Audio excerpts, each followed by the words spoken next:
already donated money to my funder. I would donate a casino house for Yolanda! I don't even know what I'll teach you. On March 3rd, I will teach you. What's that?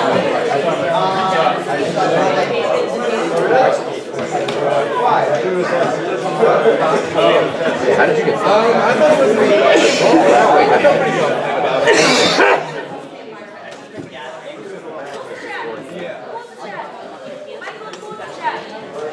What's up, Michael? Hey, Payne. Good. How have you been? Here.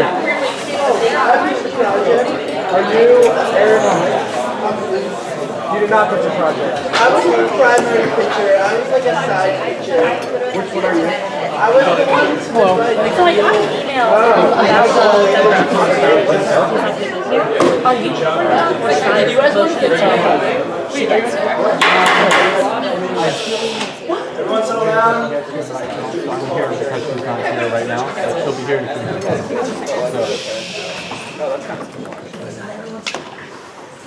It should be fine. Here. Senator Brown. Here. Senator Gilbert. Here. Senator Grant. Here. Senator James. Senator Moneta.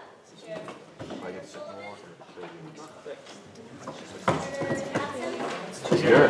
I got the job today. Here.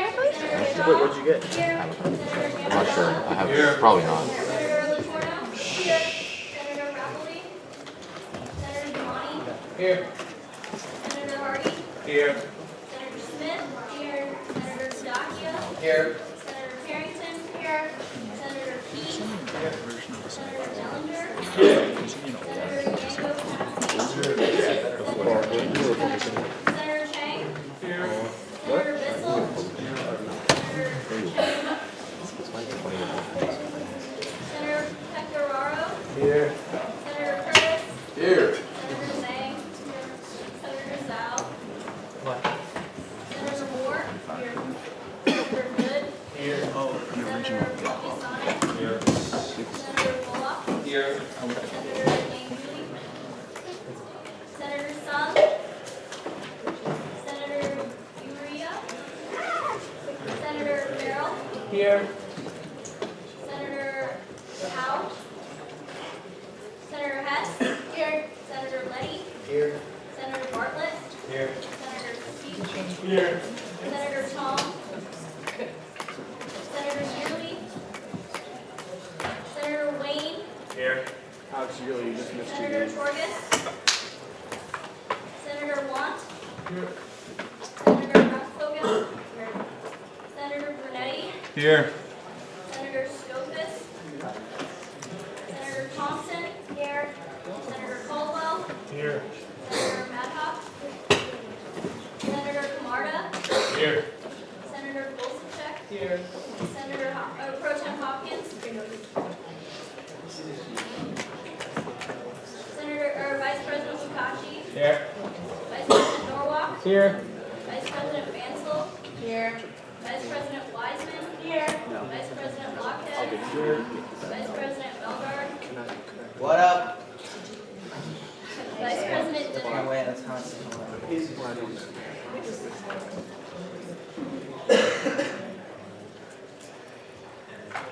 Where's the secretary? Secretary, where are you? Executive secretary? Why don't you fill up their doors? Alex, you're leader. Okay. Alright.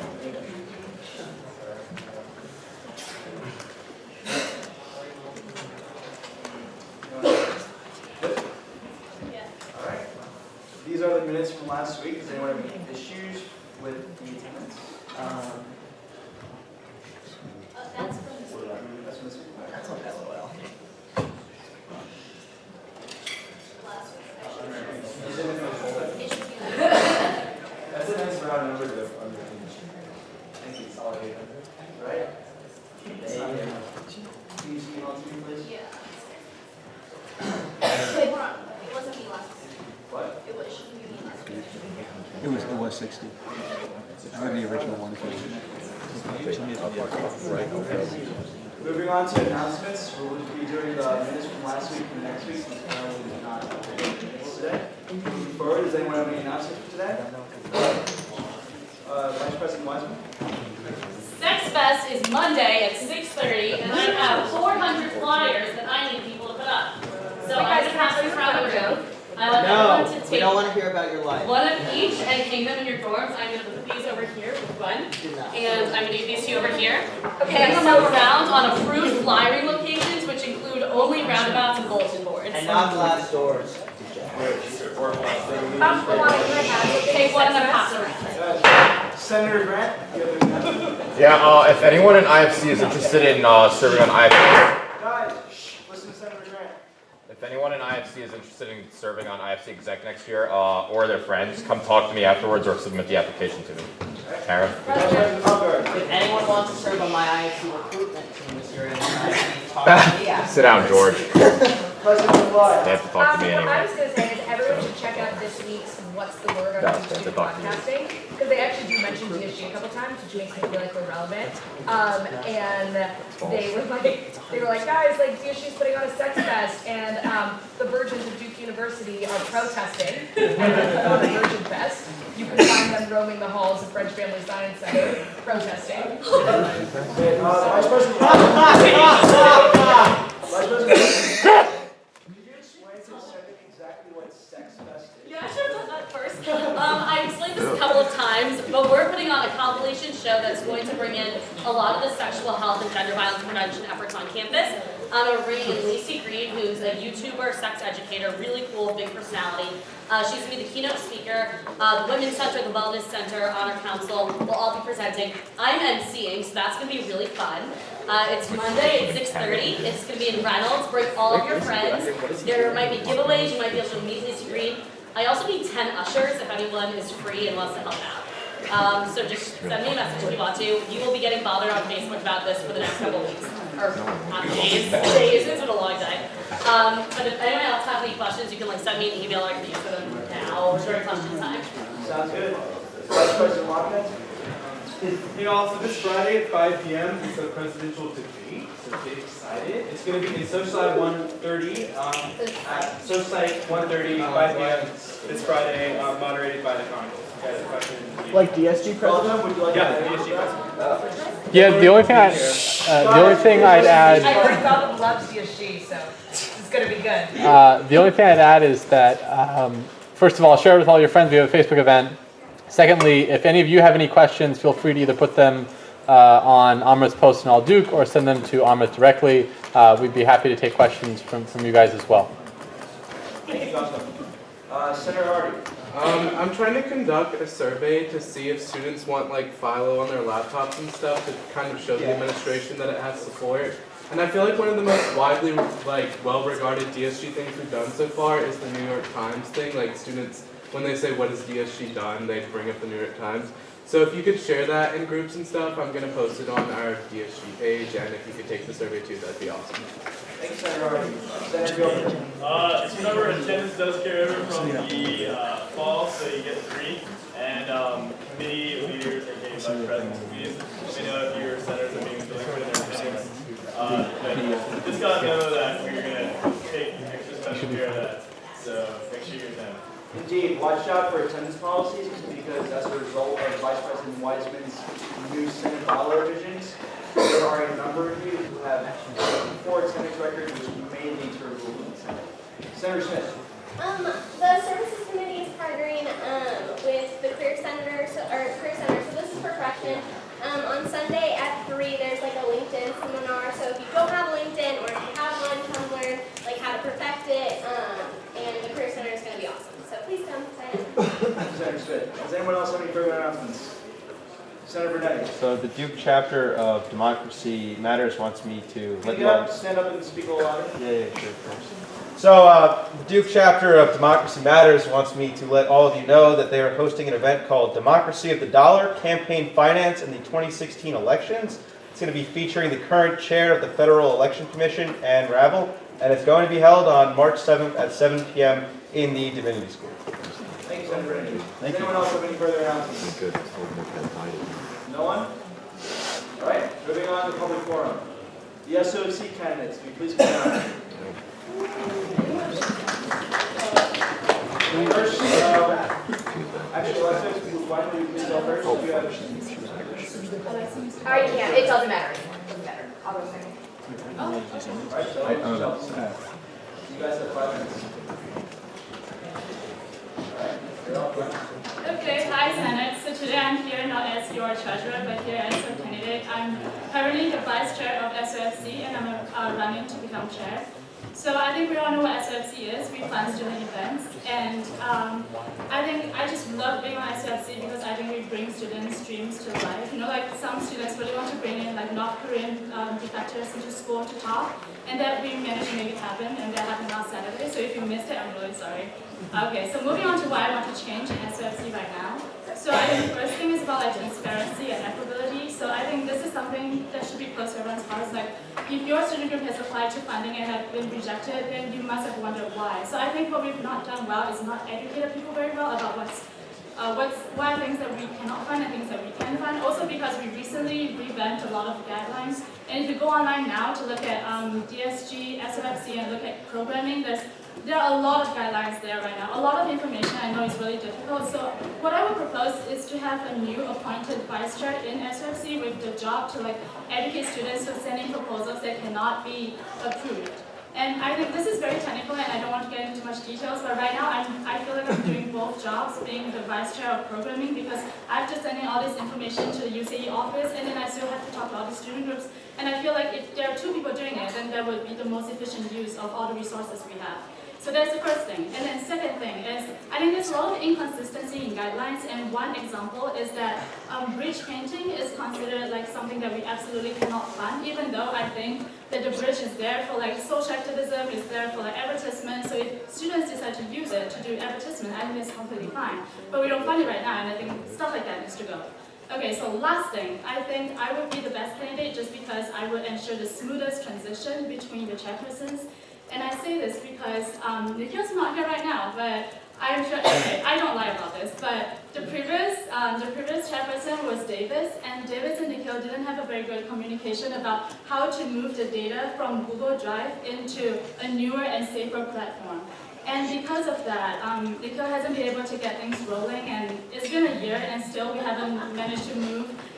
Yeah, we haven't managed to move from Google Drive into like a newer, safer platform, and like the meetings never really go anywhere. So with me as a new chairperson, I understand very much whatever is going on right now with like auditing, with like new guidelines, everything, and I can assure you that whatever is going on right now will continue into the future, and I will make sure that things get done. So that's my pitch. Thanks, guys.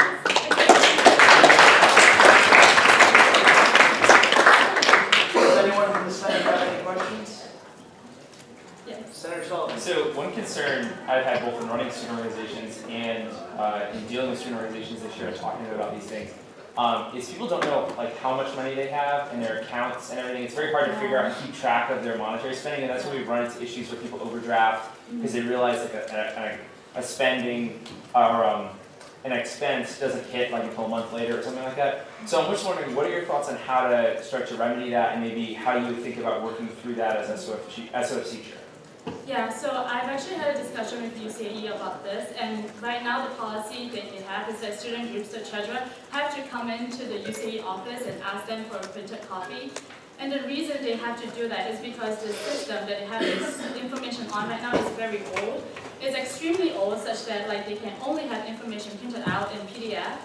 And it's just like too much trouble for the office to try and send a lot of copies around and like to print things out. So the best thing for students to do is go straight to the office. And this is difficult for us to remedy as a student body because this involves like changing the system of Duke, and that system is used for Duke Hospital, Duke Grad School, Duke Undergrad School. It's just very difficult for us as a student body to change it. But obviously UCA is trying to do whatever they can to make it easier, but I think we will also include in the guidelines that student bodies need to go to UCA to check their accounts. And it's not something that they can request as like a soft copy. You have to only get a hard copy. Yeah. Does anyone else have any other questions? Thank you, Lynn. Okay, Alexis thanks Soren? guys. Is she here? She's outside. I'll call You her. good? Yeah. Have a good meeting.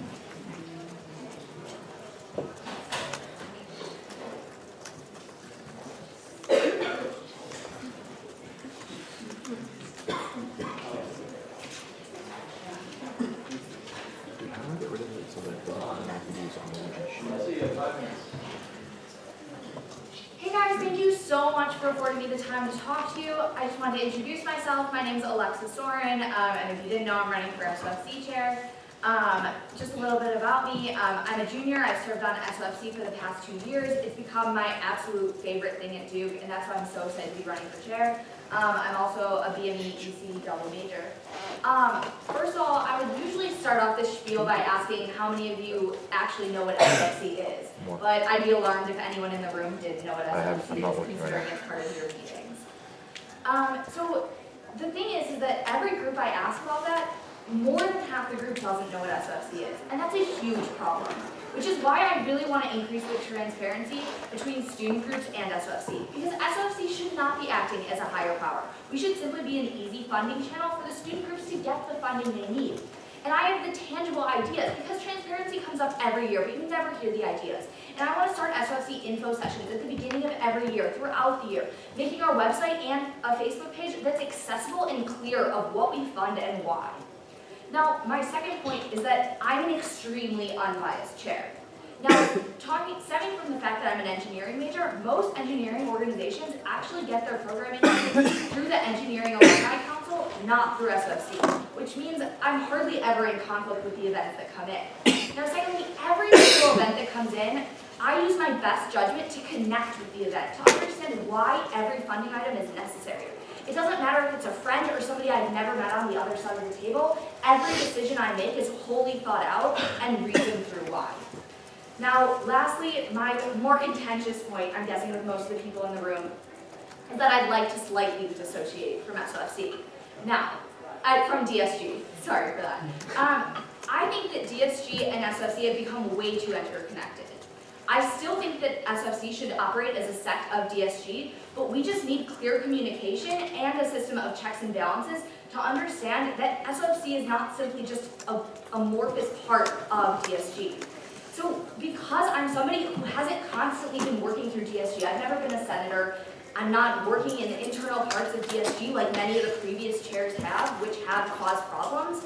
The committee doesn't work as a whole when the chair is off working with DSG. Because I have that separate experience, I'll work so hard to bridge the gap between SOFC committee members to everything down from SOF to the DSG members, which is what I think is so important and that we need to see a revolution this year in SOFC chair. So that's pretty much my spiel. I really just wanted to keep it short. If you guys have any questions, please let me know. Thank you, Alexa. Anyone have any questions? Senator Curtis. So, one of your points that you make is you want to separate SOFC from the district.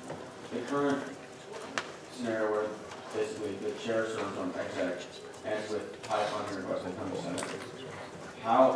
That seems pretty separate to me. How would you propose separating it even further without going to the realm of being opaque to the DSG?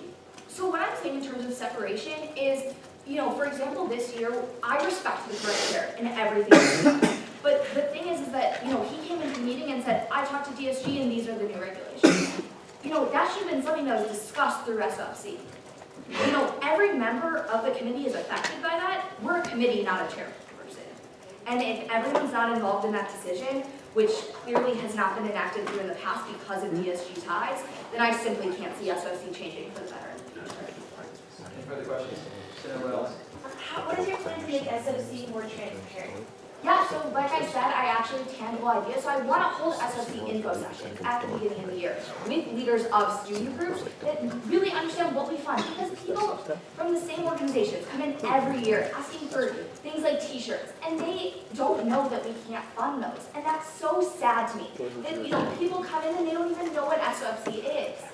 I simply can't, I'm somebody who was just part of the student body freshman year. And I had no idea what SOFC was until one of my friends said, this is something that, could really be good for you. And I want every freshman stepping onto campus to understand SOFC, along with every senior living on campus. Any further questions, Marcus? Yeah, so you mentioned that you didn't like the idea that the SOC chair after consulting with DSG for proposed guidelines on SOC. Yeah. My question is just that, what do you think the role of DSG is in ensuring accountability through SOC? And then secondly, if we write your bylaws, because we believe that is the oversight mechanism, why should SOC be able to sort of bypass guidelines that DSG feels are appropriate? Would you recommend us not having purview over your bylaws? So that's why I mentioned the system of checks and balances. So what I would have preferred in that situation specifically was that our chair came back to us and said, hey, I've been talking to DSG, this is what we're thinking. And then, obviously, I think DSG is the higher up organization. I want SOFC to be a student-based run organization to provide that transparency. But what we need to do is have the committee members of SOFC, because they are an important part, is have some, communication with DSG to go, hey, well, I really like this to be included. Just things that I felt like were missing. The communication between SOFC and DSG really isn't happening because the chair has such involvement with DSG that they think, oh, it's just fine, I don't need to talk to SOFC about that, everything will just be fine. Any further questions? Thank you, Alyssa. Thank you guys so much. Duke applicant here. Rules reading? No. Vice President Wiseman? Jesus Christ. Yeah, can I put my Get it? Sure. That was funny, George. There's someone else here for public forum. Josh? Someone else here for public forum. Oh, there's someone here for public forum. Jason. Oh, yeah, sorry. Hi everybody, I'm Jason Ottinger. You may or may not know me, but I've run the Innovation Co-Lab for a little while, and now I've run the DSG Software Task Force, which you may or may not have heard of over talks in the past. Our mission is to build and maintain software, tools, technologies that help to enhance the student experience. So when we're talking about things like SOFC having difficulties getting data about funds, those are the kind of problems that we're looking to solve. So I'm just here to make everybody aware that we exist, that we're a tool available to use. So if anyone has any questions, I'm available to talk to afterwards, as well as I assume right now. Does anyone have any questions? Senator Gilbert. Are you still taking application to the task force? Yes. We're a rolling application process, accepting them up until the end of the semester. Vice President Lukacs. How many applicants did you get this semester? Oh, we've got 15 applicants this semester. Well, we actually got 16 this semester, 15 of which joined the task force, and we actually had our first meeting as a large group. Senator Speed. What are you currently working on? So we've got a couple of projects that we're working on. For those of you that are familiar with Fix My Campus, we actually maintain the back end for that. That was kind of our launching project. We did all of the processing in the back end for figuring out the New York Times negotiations, because New York Times required us to double check that all students had signed up for undergrads. So we managed to get all of that done. And we have a system that we're launching very shortly called the Duke Petitions platform to allow students to make petitions, vote on them, and allow administration to respond to them in a consistent manner. We're looking into a lot of new things. We are probably going to end up adopting the Duke Food Points Plus program, because we actually have taken the programmers from there under our wing, as well as some other ideas. We're always looking for ideas as well, so if anyone's got any particular needs or things that they think would improve the Duke experience, we're all ears. Any further questions? Senator Dillinger. In terms of growth, do you want more people? Do you want money? What is the direction of the task force? So that's been something that we've been trying to decide going forward. We're a relatively new organization. We've existed more or less just this last semester. We started out with 4 developers, including myself. We sat down, we built the petitions platform out. We felt like we were getting a good turnaround with things. With these 11 new developers, we're feeling like we're hitting the ground running. Everyone's getting up to speed.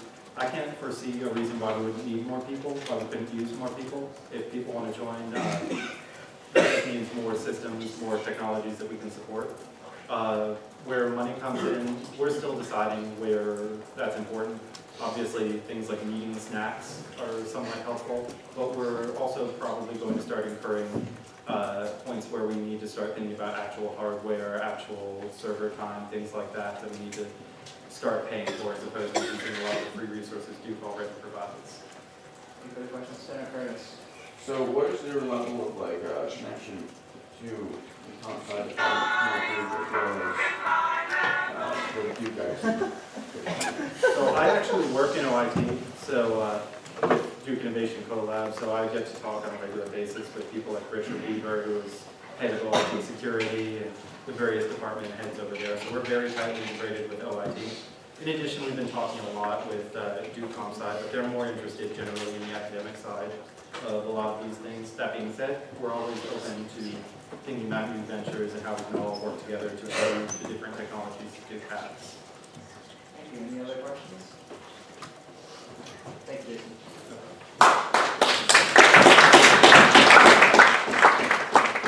Is anyone else here for public forum? All right. Vice President Wyman. They're not that.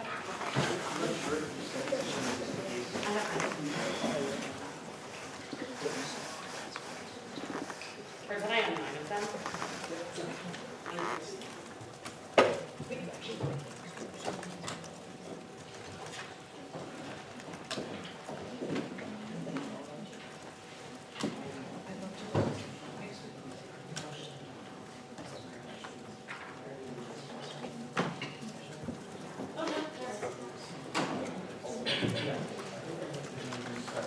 Okay.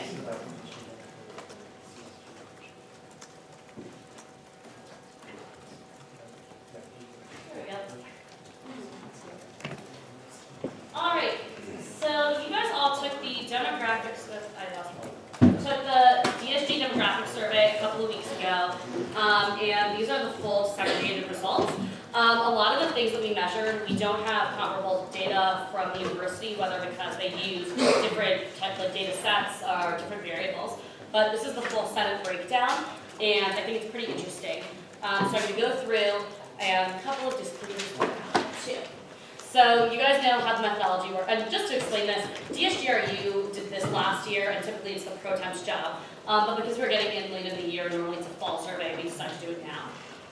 So you took the Qualtrics survey. We gave you time and Senate to take it. It was open for a couple weeks. It was open to all DSG members. About 89 people started the survey and 77 people finished it. And you could opt out, it was long, you could opt out of any question, you could select multiple answers for identity markers, and you could self-identify for any identity marker. So something that's been expressed a couple of times, I'm not looking at your individual information, I'm the only one who has this data, I didn't look at it, I actually don't know how to look at it because I'm not a stats teacher. So it's only the public, like full times. So the first thing we asked was what involvement with DSG was. We had 58 senators take it. So only 2 of you did it, so thanks. All the exec board, a couple members of other DSG affiliate bodies. So just to start off with who's in DSG this year, we have a young Senate. So 65% of the Senate, or of DSG this year, are underclassmen. 35% are upperclassmen, kind of freshman, sophomore, junior, senior. When you take out the executive board, it's 77% underclassmen, which is something that's interesting. However, that is not statistically significant compared to the previous 2 years. This is data that DSGRU pulled that the program from 2 years ago had. So there's not really a big difference. It just seems like there are a lot of freshmen this year. But that's not necessarily a problem in itself. Second thing we asked was what school you were in.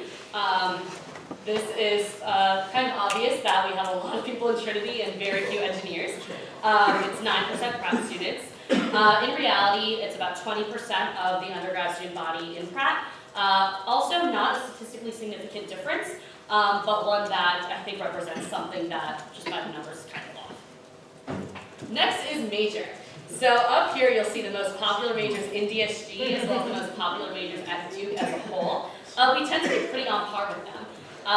24% of DSG is public policy, 15% is economics, 13% biology, 9% political science, and 8% global health.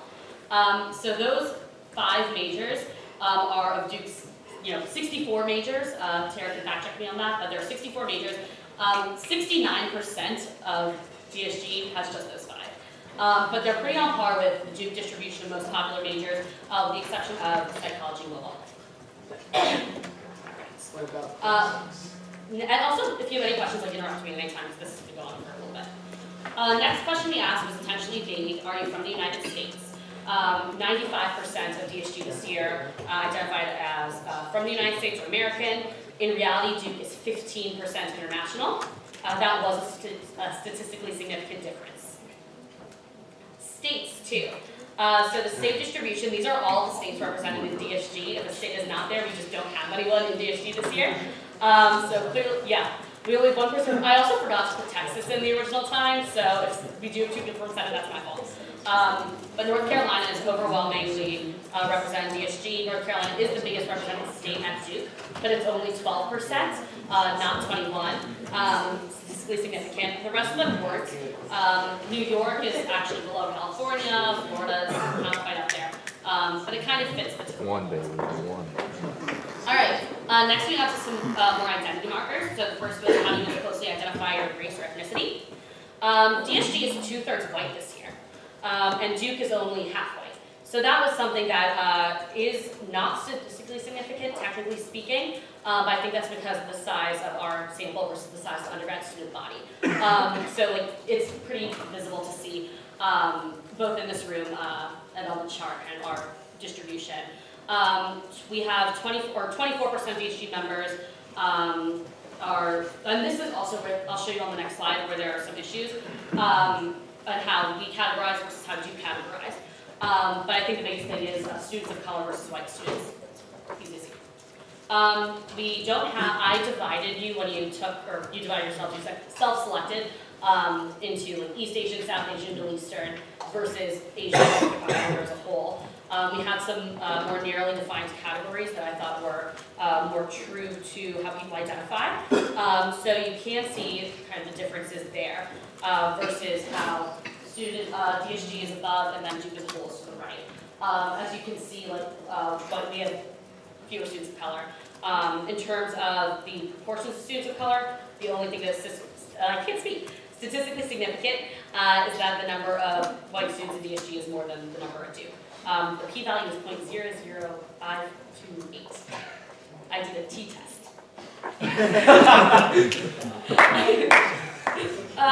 Next is how do you most closely identify your gender.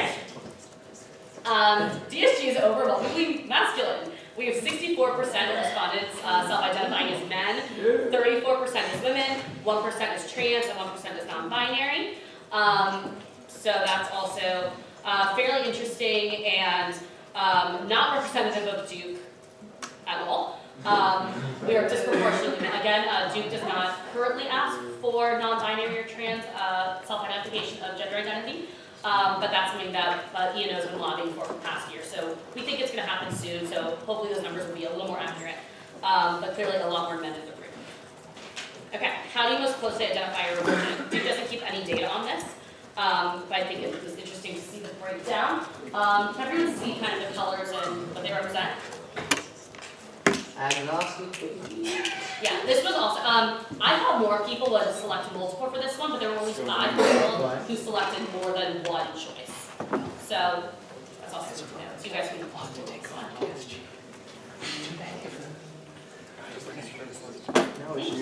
Oh, sorry, and those are the number of people, not the percentage. The percentage is just the area. Okay, next, are you a first-generation college student? Duke is 10% first generation and DSG is 9% first generation. So that was kind of the closest we had to the true proportion at Duke. Next we asked, do you identify as queer questioning, LGBTQIA+. DSG was 19% peer questioning. Again, we don't have data about that general Duke students, but the proportion seems to be, I would say, fairly representative of the Duke community at large. All right, next we're moving into kind of more socioeconomic things. Do you receive need-based financial aid?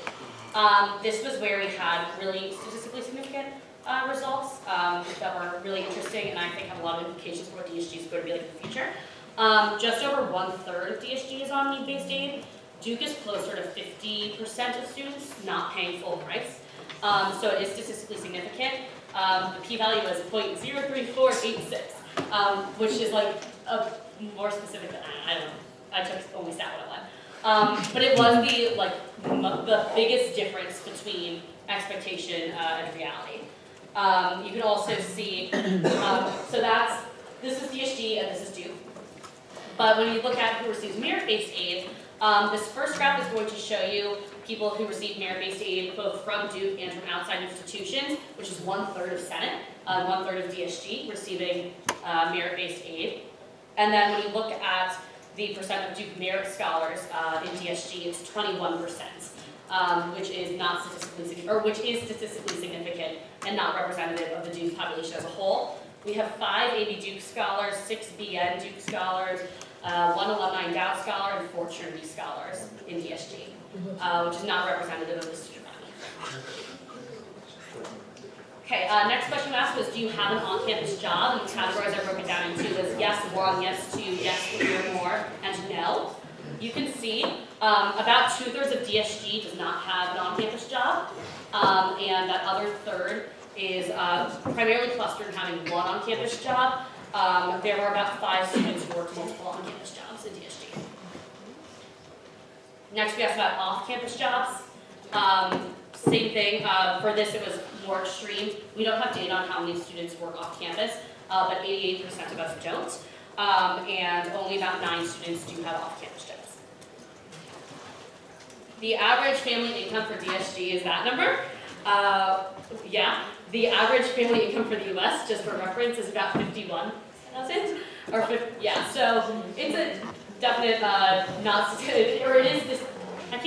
it is statistically significant. It is not representative. Also bear in mind that the slider that you were using actually wouldn't let you go above 200,000.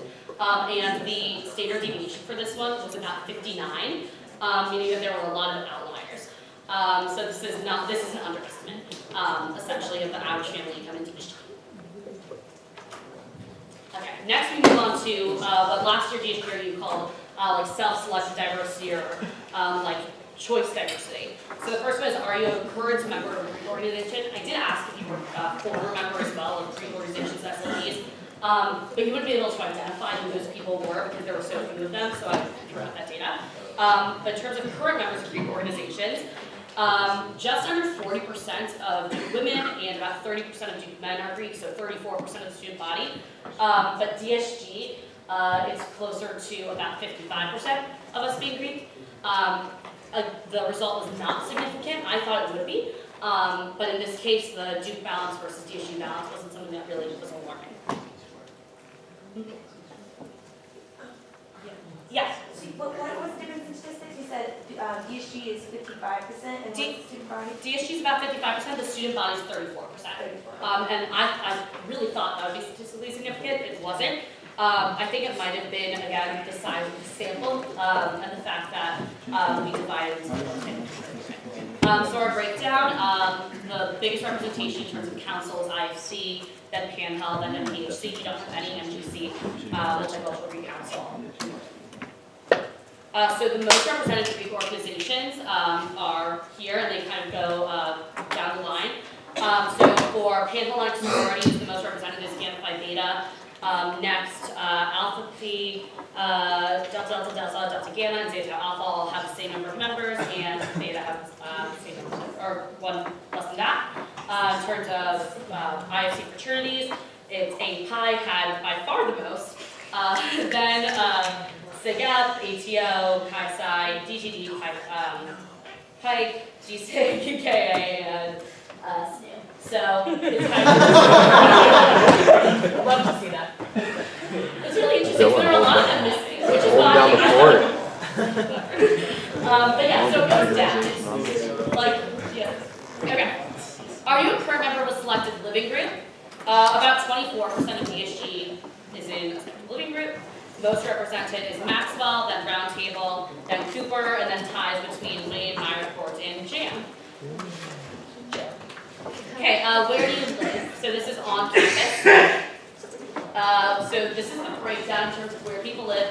As you can see, the kind of proportion on East Campus matches the proportion of freshmen in the Senate, and the DSG as a whole. On West Campus, Edens is the most populous quad of DSG people. 4 of them are on my floor, so it's like not surprising to me at all. We have 3 RAs in the Senate. But if you look at these numbers and then look at the number of beds on East, Central, and West, not representative at all. There are 1,800 beds on West, 1,000 beds on Central, and about 3,000 beds on West. And these numbers don't fit that breakdown in terms of who should be living here. Okay, so then we asked if you lived on campus, you were an upper class and living on West, do you live in an independent house? This also applied to Central. And then we asked, yes, like I blocked with friends, I blocked with a roommate, I didn't block, or I live in section. And as you can see, a vast majority of people who live on West or Central live in section, reflecting kind of how selective and how brief DSG is. Okay. Next, I asked if anyone received any health or ability-related accommodations. That includes everything from extended test time to medical housing, and about 21% of the Senate receives accommodations, 79% does not. Then we asked which campus services have you used over the past year. This isn't supposed to be a histogram, it's supposed to be a bar graph, so bear with me, I took one class. So as you can see, we don't use all the services provided on campus. About 31% of DSG went to CAPS last year, 9% went to the Women's Center, 3% used Duke, or 5% used Duke Reach, 9% used Wellness, 5% used International House, 9% went to the CMA, 12% the CSGD, 8% the Mary Lou, 11% the Center for Jewish Life. Nobody used the Center for Muslim Life. 43% used the Career Center, 11% used the Office of Student Conduct, and 78% used Student Health. So that's just time to gauge. These are the identity centers and spaces on campus that we work with a lot. We're not really engaging with them at the same time. And then just a fun question that we've never asked before is how do you identify politically? It's exactly what I expected. I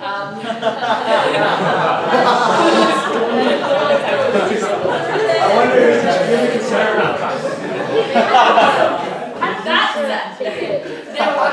There were a number of people who rated it. Thank you.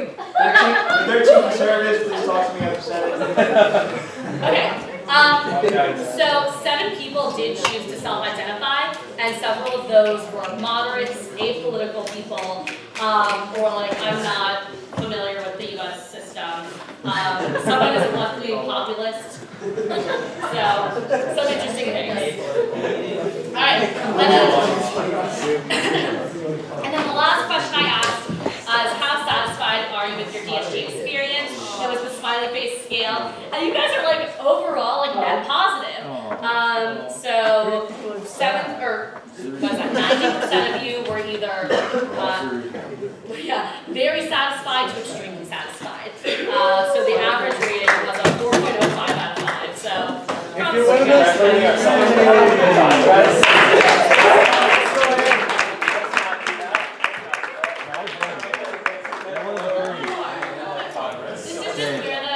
was statistically significant and things that were, I thought, the most important considerations for DSG. DSG is disproportionately white, male, and wealthy as compared to the student body as a whole. We have a disproportionately high number of merit scholars and low number of students receiving need-based financial aid. We lack proportional engineering students, we lack proportional international students, and we have a slightly disproportionate number of Greek students. The things we have that are really strong right now are a really strong representativeness of first-generation college students, the breakdown of Trinity majors, we matched like weirdly well, mostly because of public policy, and gender identity in the distribution of Duke. as opposed, in terms of how people identified, aside from the fact that we have 65% now. So that's all I have. Does anyone have any questions? Good job. Round of applause.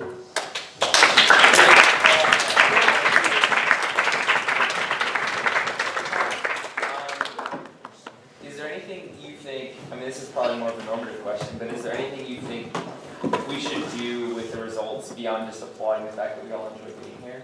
Yeah, I think the biggest thing we can do is reach out to student groups, and we need to toe the line between potentially tokenizing students of color, queer students, students who are international, and trying to make DSG a more inclusive body. And I think the best way to do that is early and often. We should have been going to like house councils, not just the house council, but the entire house. We should be reaching out to cultural groups over the summer and making DSG seem like a space that's actually effective. And I do think that if we start going to these identity centers on campus and start using them and not just trying to do things, work with them, but actually participate in them, that help a lot too. Senator Gilbert, on the survey, we didn't ask about athlete representation. That might be a good thing. I don't think any of us are athletes. Am I wrong? Yeah. Tara is a student athlete. I avoided asking questions. I avoided asking questions where I thought that the sample size would be so small that I'd be really easily able to identify someone.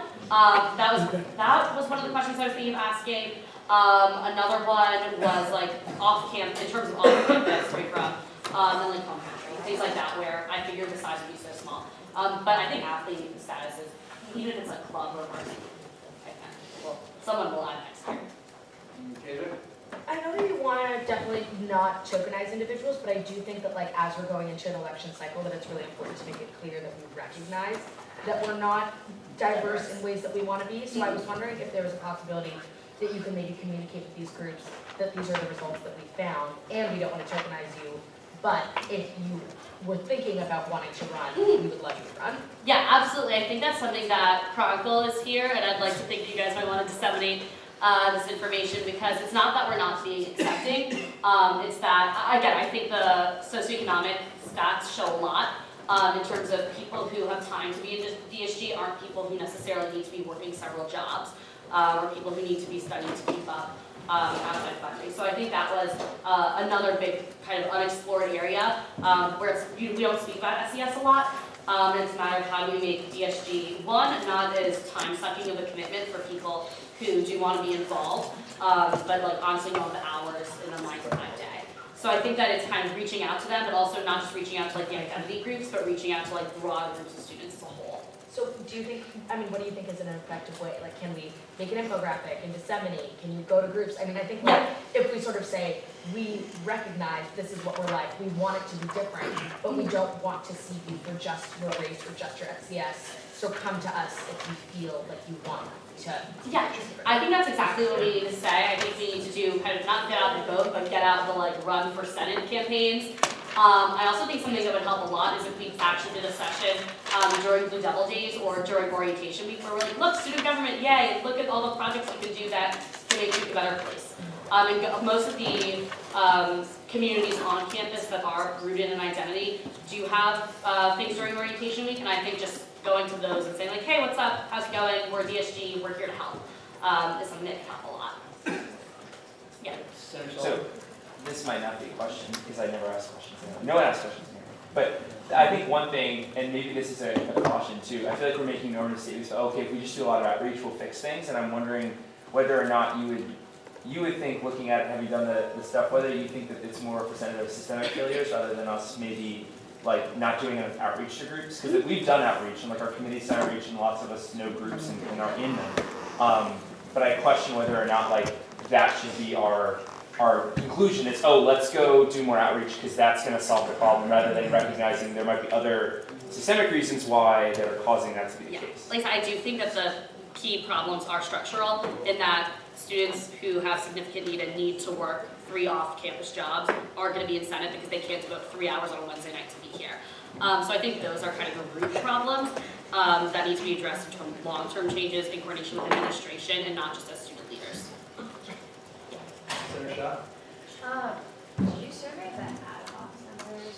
It was open to ad hoc senators, yeah. Or just because if the time issue, at least that's an option.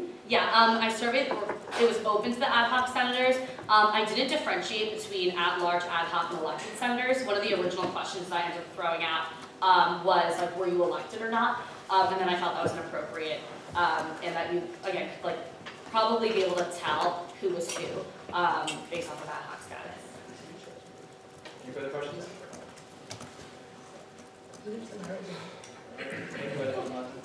No. Run investor wanted to join DSG, but I've been having no time.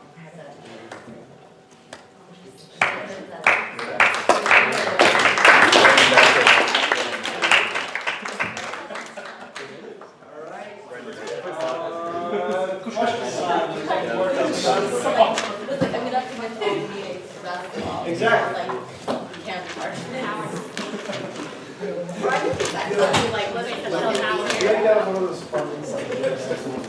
Nobody actually emailed paper was like, when I joined DSG. I like have not. And we were like, yes. See, it's fun fact. I didn't need one to market every day. It's fun fact.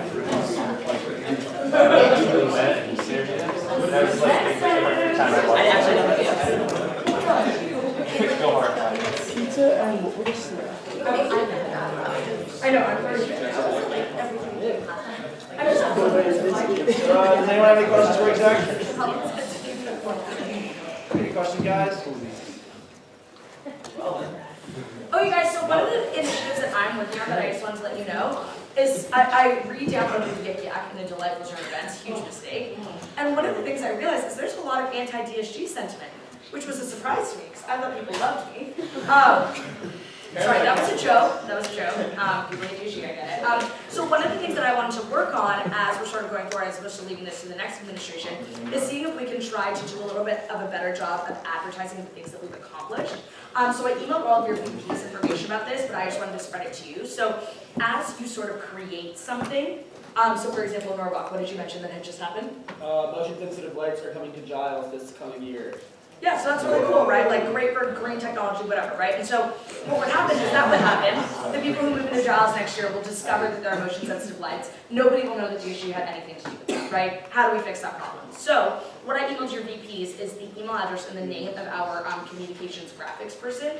And so if anything like that ever happens, if you create anything like that, either email that person or have your VP email that person with whatever information so that they can make like a quick graphic about whatever thing you accomplished, and we can share it on the Duke 2 government page, and you can share it to your personal Facebook. Because I think we have been like, I mean, many of you have not been on DSG before, but it's been a very effective year, and I'm so impressed with you all. I'm disappointed that Duke doesn't know about that. Anything that you've accomplished sort of last semester, I would love it if you also emailed that to our communications person, which is Adrienne, so that she can make a graphic, and we can share that on our Facebook page. The secondary part to that is if you create something that's a little bit more complicated that couldn't be explained in like a quick graphic, we have a new communications person named Shocker. The email address is also, all of your VPs have them, and he loves to ghostwrite articles. So what you need to do is just email him just a bunch of information about whatever thing you created. Like for example, something that's kind of complicated would be like a living learning community, right? And so you could email him a bunch of information about that. He could help you write an article and we could publish it to the DSG page. Do you guys sort of understand what we're doing? So this really, really relies on you guys, okay? So like I can say this, whatever, if nobody does anything, the continued sentiment that like everyone hates DSG will like continue to move forward. Literally, it will take you 15 minutes, so do it today, do it later, whatever. Like, if we can at least get some push of the things that you have created, sort of as the school year ends out, I'll be super impressed, and that will be awesome. Cool? Gucci? Okay. Senator Sullivan? I mean, D-Hop isn't here to fill people in on this, but does anyone want to fill in on what we've been doing with surplus stuff? Pitch project, all that kind of thing? Oh, so. Because B's been leading that effort, but he's not here right now to answer that question. Does anyone want to just, tell Senate what's happening? Oh, yeah. So basically what happened is they had a meeting last Sunday. I think about 4 people came, and what happened is they sifted through every single email proposal. So they did like a Fix My Campus-esque model where he presented to the room every single email proposal that they got, and then they all decided to take things that seemed either feasible, realistic, or fit with the rules that we've established, i.e. must be a capital expenditure, like must be at least somewhat accessible to the majority of the student body, things like that. And so each of them sort of took one of those little projects on and went to go get more information. So like one of the things that like I did, for example, is I'm really into these like sitting bike desks where you pedal and then it charges your phone. What a delightful surprise. So like we all like went and did conference calls with various companies to get information on those things. And then what's likely going to happen is, since Hopkins wasn't here this week, he wanted to come and present some of those things to ask for money for them this week. So it'll start next week and he'll start sort of coming and presenting information. What we're hoping to do, so number one, I told you guys last week, there's an implicit goal to spend about $100,000. So like the world doesn't end if we don't spend $100,000, but we hope to spend that much. And then the second thing that that committee's thinking of is how can we theme the things that we're spending money on so that it becomes sort of a package of things that all leads to the same thing as opposed to a bunch of random stuff. So one of the ideas that they were thinking is maybe like a student life improvement package, for example, that includes nap pods and bike chargers and more phone chargers places and bean bags or whatever, right? Like it doesn't have to be that type of thing, but like you get the idea. So more information will come next week, but that's where we're at. If you guys have any questions about that at all, email Brian. He is doing an unbelievable job and would love to meet with you. Yeah, he's doing an incredible job. He somehow delegated something to me. Like I don't know how that happened, but he did it. Was it the bike thing? What? The stationary bike. The stationary bike chargers. They're really cool. $4,000 a month. They're very expensive. There's these things called outlets, and I don't have to bike in order to get But they'll put a sticker on it that says DSG. So And chargers, those little phone charging stations like all around campus. Yeah. Have we picked our new couch? Oh my god, yeah, I'm gonna order it today. Sorry, it's on my to-do list. And when I say today, I Can mean you put it next up week. on the screen? That'd be cool. Oh my god, yeah, I'll send a link. Do we have I also a- want to send a link to that DSB video, which I think is hilarious. No, we did get though. Cleaning supplies. Oh, the ants got exterminated. No, they didn't. You guys, we're wasting time. Let's do There was it. hundreds of ants and hundreds of them. We saw them like a few hours ago. Does anyone else have any questions? How can we solve the ant problem? Wait, is that still a thing? Can we build a wall? Yeah, you have a real question. Yeah, so just a question about the young person. I remember like last week or 2 weeks ago, I think you were going to talk to Riddell about the future of the young person. Oh, tragic. That was supposed to be the day during the tornado watch. And then the tornado. So we are gonna have updates to come on that one. We're gonna meet with good old Richard when there's not a tornado warning outside. Yeah, he really sad heartbreaking the saddest one out of all of us. He loves us. Any other questions?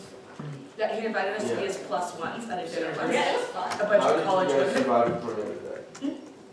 I got stuck thinking of Sex Fest flyers. Right. I was at like about for an hour. I took a nap in the laundry office. I had wet dreams. It was tough.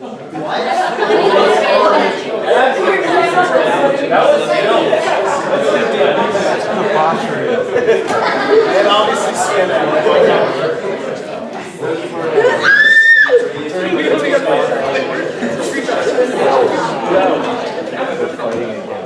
What are we fighting against?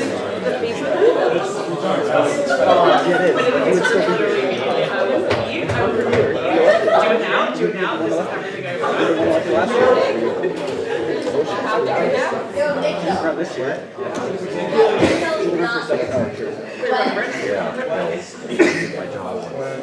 When is also not. People should get to say. SOC needs more oversight. They need to be here. Sorry. I'm just being facetious right now. Sorry.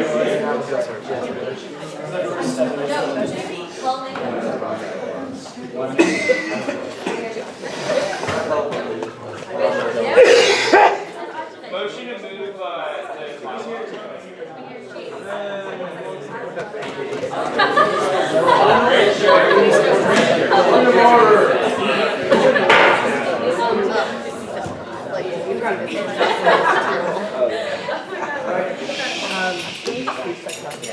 Which way? So we have one programming event for today, and that's the Master Muse event. And they're actually doing this event with Vast Connections, Art Vision, and Brain. And so basically what it is that they're getting an artist, a famous artist, Pivot, to come for the weekend, and she's going to be holding 2 major events at the Nasher. The first one is a lecture, and the second one is she's going to be doing a hands-on workshop. And the Nasher is because they're kind of hosting the event, they're not asking for the fee of the Nasher, which is usually pretty expensive. So that's their contribution, and then Bass Connections has agreed to contribute whatever the remainder of the speaker fee that we don't give. And so basically they expect, they hold this event, like they hold some kind of famous speaker to come every year, and they expect, given the size of the Nasher and their advertising campaign, which they have like a week long to do, they think they can get 250 people for both of the events. So we're going to be funding a portion of their speaker fee, the round-trip airfare from Barcelona for the speaker, the hotel for 2 nights, the supplies for her second event, which is the workshop, advertising, and then just transportation from the airport. All right, is there any questions? When's the event again? April 7th. Okay, so they're asking far out. Sorry? They're asking far out. I just want to know they're asking. Yeah, they're asking about a month. They're 7 in advance. You were saying the difference in round-trip airfare and hotels that SOC isn't funding is being paid for by Bass Connections, right? Well, for the speaker fee, I mean, we usually, we look on, Priceline or whatever, and we kind of subsidize the airfare and hotels, and Bass Connections has agreed to kind of fund whatever we're not able to do, given our... Any other questions? All right, we're now in line for protecting negative speech against the program request. Would anyone like to speak against the SOC recommended legislation? Seeing none, move to a vote. All those in favor say aye. Aye. All those opposed? Thank you. Moving on, old business, Senate bylaw revisions. Senator Dillinger, Dr. Motion to move the voting resolution ahead of the bylaw revision. Is there a second? Second. All those in favor? Aye. All those opposed? All right, let's go down. Senator B.P. Lockhead, Senator Brown, the floor is yours. Guys, please listen to speakers. Guys. So we are really, really excited about this. I'll start. So this is a resolution that's being done in conjunction with a whole lot of other student governments across the state, which is something we're really, really thrilled about. So this is the first time that DSG has done something in concert with one or even multiple other student government associations on an issue of public policy that sort of extends beyond the purview of Duke. So what this is in response to laws that were enacted in 2013 by the General Assembly that effectively disenfranchise students and make it much harder for them to vote. So what I'll do is go ahead and read the resolution together because it gives a little bit more context, and then I'll explain after that sort of who we're partnering with, why we think it's important that we're doing this alongside other schools, and then if y'all have any questions, we'd be more than happy to answer anything you might have. So maybe let's just go in turns and read Sammy's. Great, so the resolution of the Duke Student Government. Whereas House Bill 589, the Voter Information Verification Act of 2013, took full effect in January of 2016 and prior to the 2016 primary election, and whereas this law hinders student voting in North Carolina by eliminating election day, out-of-precinct voting, restricting the early voting period, and instituting a new photo identification requirement, and whereas the elimination of out-of-precinct voting drastically affects the turnout of college students when campuses are divided across several precincts, and whereas the restriction of the early voting period is an impediment to student voting and hinders student turnout, and whereas the changes mandated by HB 589 prevent students from using college-issued IDs as voter identification, even though college-issued IDs have been sufficient in previous North Carolina elections, and whereas the new photo identification requirement effectively disenfranchises the majority of Duke students who do not possess North Carolina-issued photo identification, including out-of-state students, students with limited financial means, and students unaware of the changes in voting laws, and whereas the changes mandated by HB 589 have a disproportionate impact on college and university students across North Carolina more generally, and whereas the impact of these voting measures extends beyond students and disproportionately affect populations of color and low socioeconomic status individuals across North Carolina, and whereas evidence of voter fraud is insufficient to justify HB 589's drastic changes to voter identification policy and has no bearing on the decision to restrict the early voting period, and whereas free and fair elections are based on unimpaired access to voting, which is both a constitutionally protected right and the foundation of democracy, and Whereas civic engagement is central to the mission of Duke University, and the values it attempts to inculcate in its students is instrumental in ensuring the voices of students are heard at a local, statewide, and national level. And whereas the state government has failed to support their student constituents and has constructed barriers to suffrage that have the effect of disenfranchising students at Duke and marginalized populations across the state.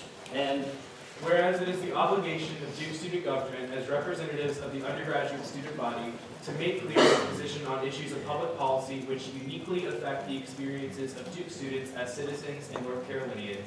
Therefore, be it resolved by the Senate of Duke Student Government that the representatives of Duke Students' Body oppose the adoption and implementation of House Bill 589 on the grounds that it has unjustly burdened students at Duke and across North Carolina by creating barriers to our right of suffrage and be it further resolved that Duke Student Government stands along the University of North Carolina Association of Student Governments in opposition to the measures enacted by General Assembly.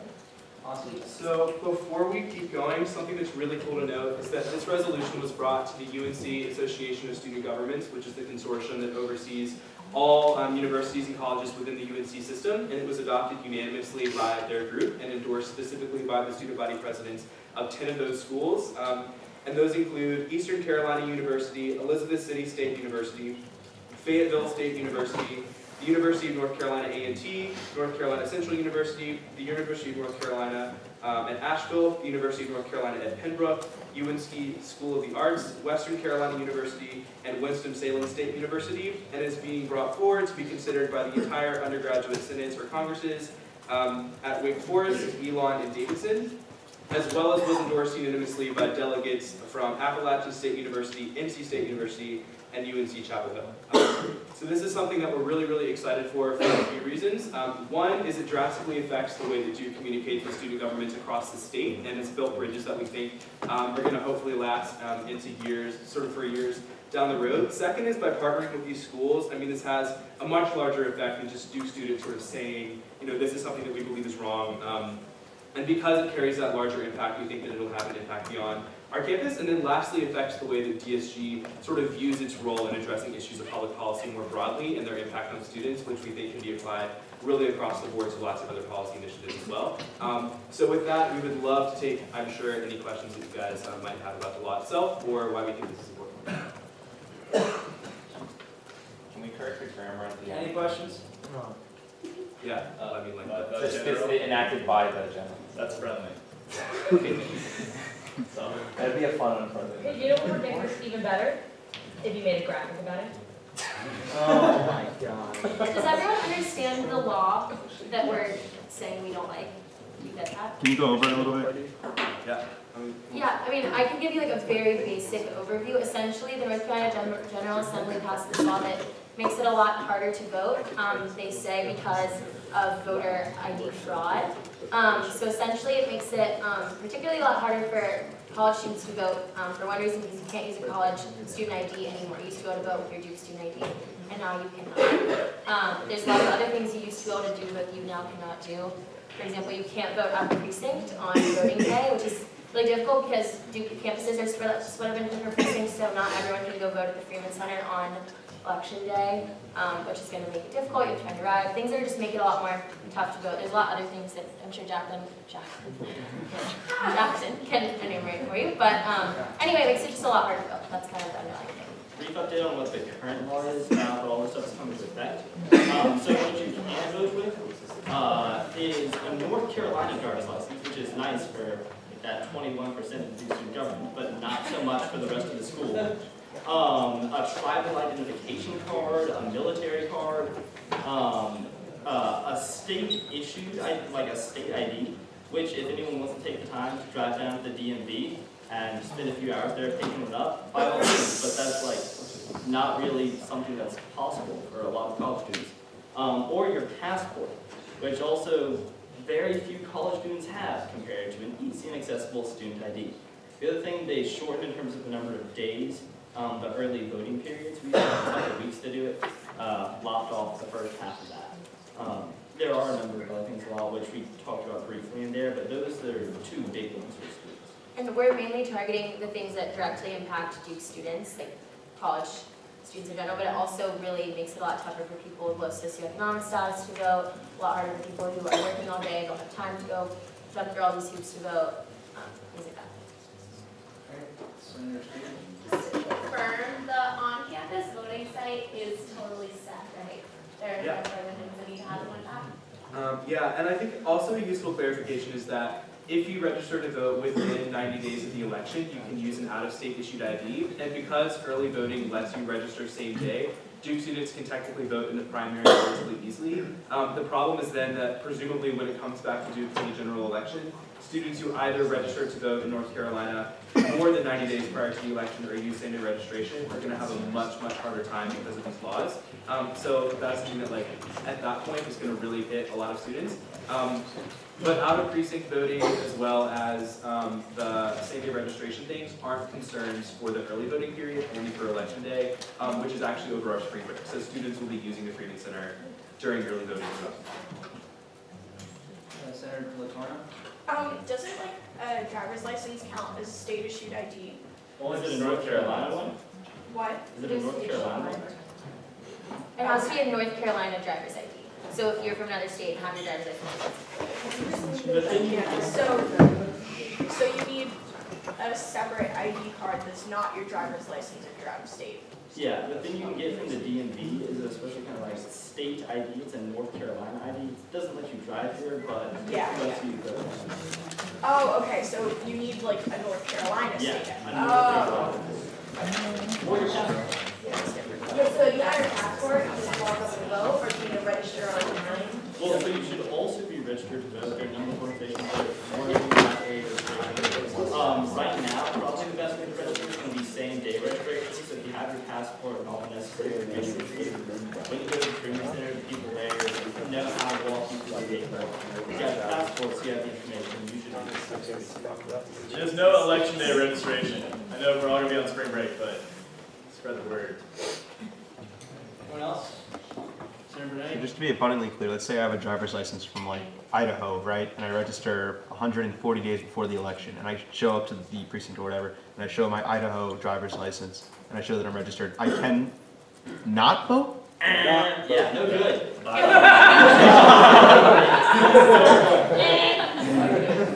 Did someone video that? I guess, right?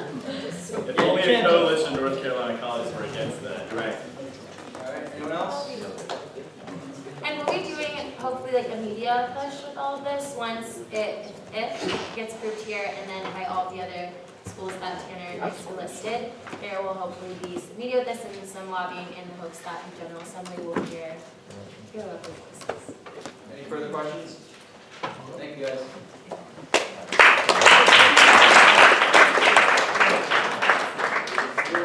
We're now in line for text negative. Would anyone like to speak against legislation? Anyone? What is it? Oh, no, this is a resolution. Oh, not a first reading. First reading is encouraged by bylaws and constitution. Does anyone have any, would anyone like to speak against legislation? All right, seeing none, move to a vote. Is there a second?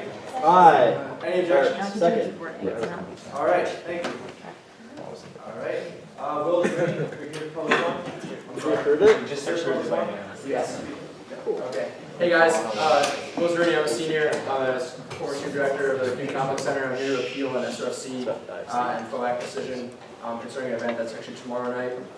The event is called Bias and Professional, Living the Faith at Work, and it's about the challenges of integrating your faith life into your life as a professional. Our speaker is actually a civil attorney who was a partner of a prestigious law firm and had to resign his position because the firm was sort of coercing all of its partners to participate in endorsing a human cloning bill to the Missouri Constitution.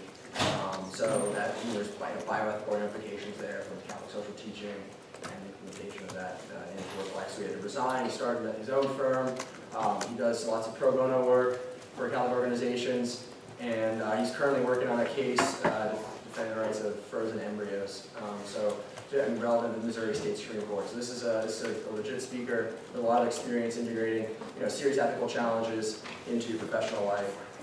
And it's really good for anybody. I think really to go to. I mean, certainly it's for the Duke Catholic Center is presenting it, but it's open to all students. I think it's an attractive event to all students because inevitably we'll all be, someday in professional environments and managerial positions, and inevitably you'll run into people who may or may not be Catholic, they may be of any faith persuasion, and they'll have ethical commitments to which they're committed and unwaveringly, and you're being a firm and you're going to sort of say, okay, well, this firm is going to take this stand on this issue, but you may realize, okay, well, these partners or these employees are going to renege or going to resign as a result. And so it gives, I think, greater understanding for the whole community or certainly all who attend as to what the professional consequences are for maintaining an integrated spiritual life. So as far as the proposal itself goes, went to SOFC last Tuesday to apply.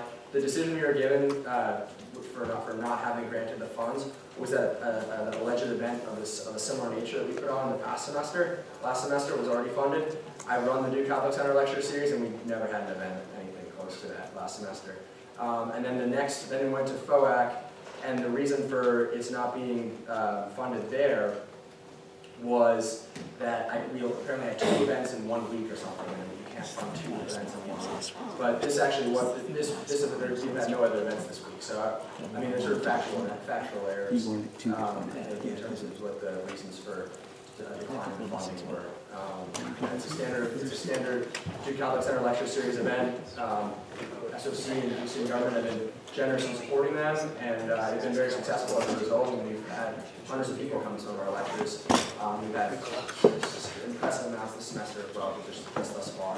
And we've also, thanks to the funding SOC has been able to provide us, been able to link up with other think tanks in the Raleigh area and Washington, D.C., which will actually down the road ease our financial burden and our dependency on SOC. So we're actually, because of the funding and the connections we're able to make, an event like this one, if this were funded in the long run, this year and years to come, will be less dependent on SOC, DSG, et cetera, for our funding for this event. So I'm happy to take any questions about the nature of the event or the SOC encounter. Any questions, guys? Vice President Tom? So this is just a point of funding or clarification, I This guess. is public forum. So you had applied for this event 2 weeks ago, right? We applied for it, yeah. 2 weeks ago? And then SOC declined their request, and then it went to the appeals committee? Yes. So the appeals committee brought a recommendation to DSG last Wednesday, and Senate has already voted on it. And the Senate voted not to fund the Duke Catholic Center appeal. Right, so he's here to see if, like, last semester, he could come here, if any senator would like to sponsor legislation. Okay, like so you're looking for a budgetary study? Yes, a budgetary Okay. study. So if any senator here would like to sponsor rules written request for Duke Catholic Center, feel free to do so, and I'll put it on the docket and the agenda. Does anyone have any further questions? Senator Curtis. Yeah, so how much money was the Duke Catholic Center requested? It was $2,200 for airfare, honorarium, and accommodation. Vice President Patrick? How many people were you anticipating coming? 75. And we've got around there for 2 lectures already this year in the vicinity. So it's substantial amount. Anyone else? And it's video recorded. It's video recorded as well. So people will definitely watch it after the fact. About how much money do you think the Duke Catholic Center has gotten from SOFC this semester? Or this year, not just this.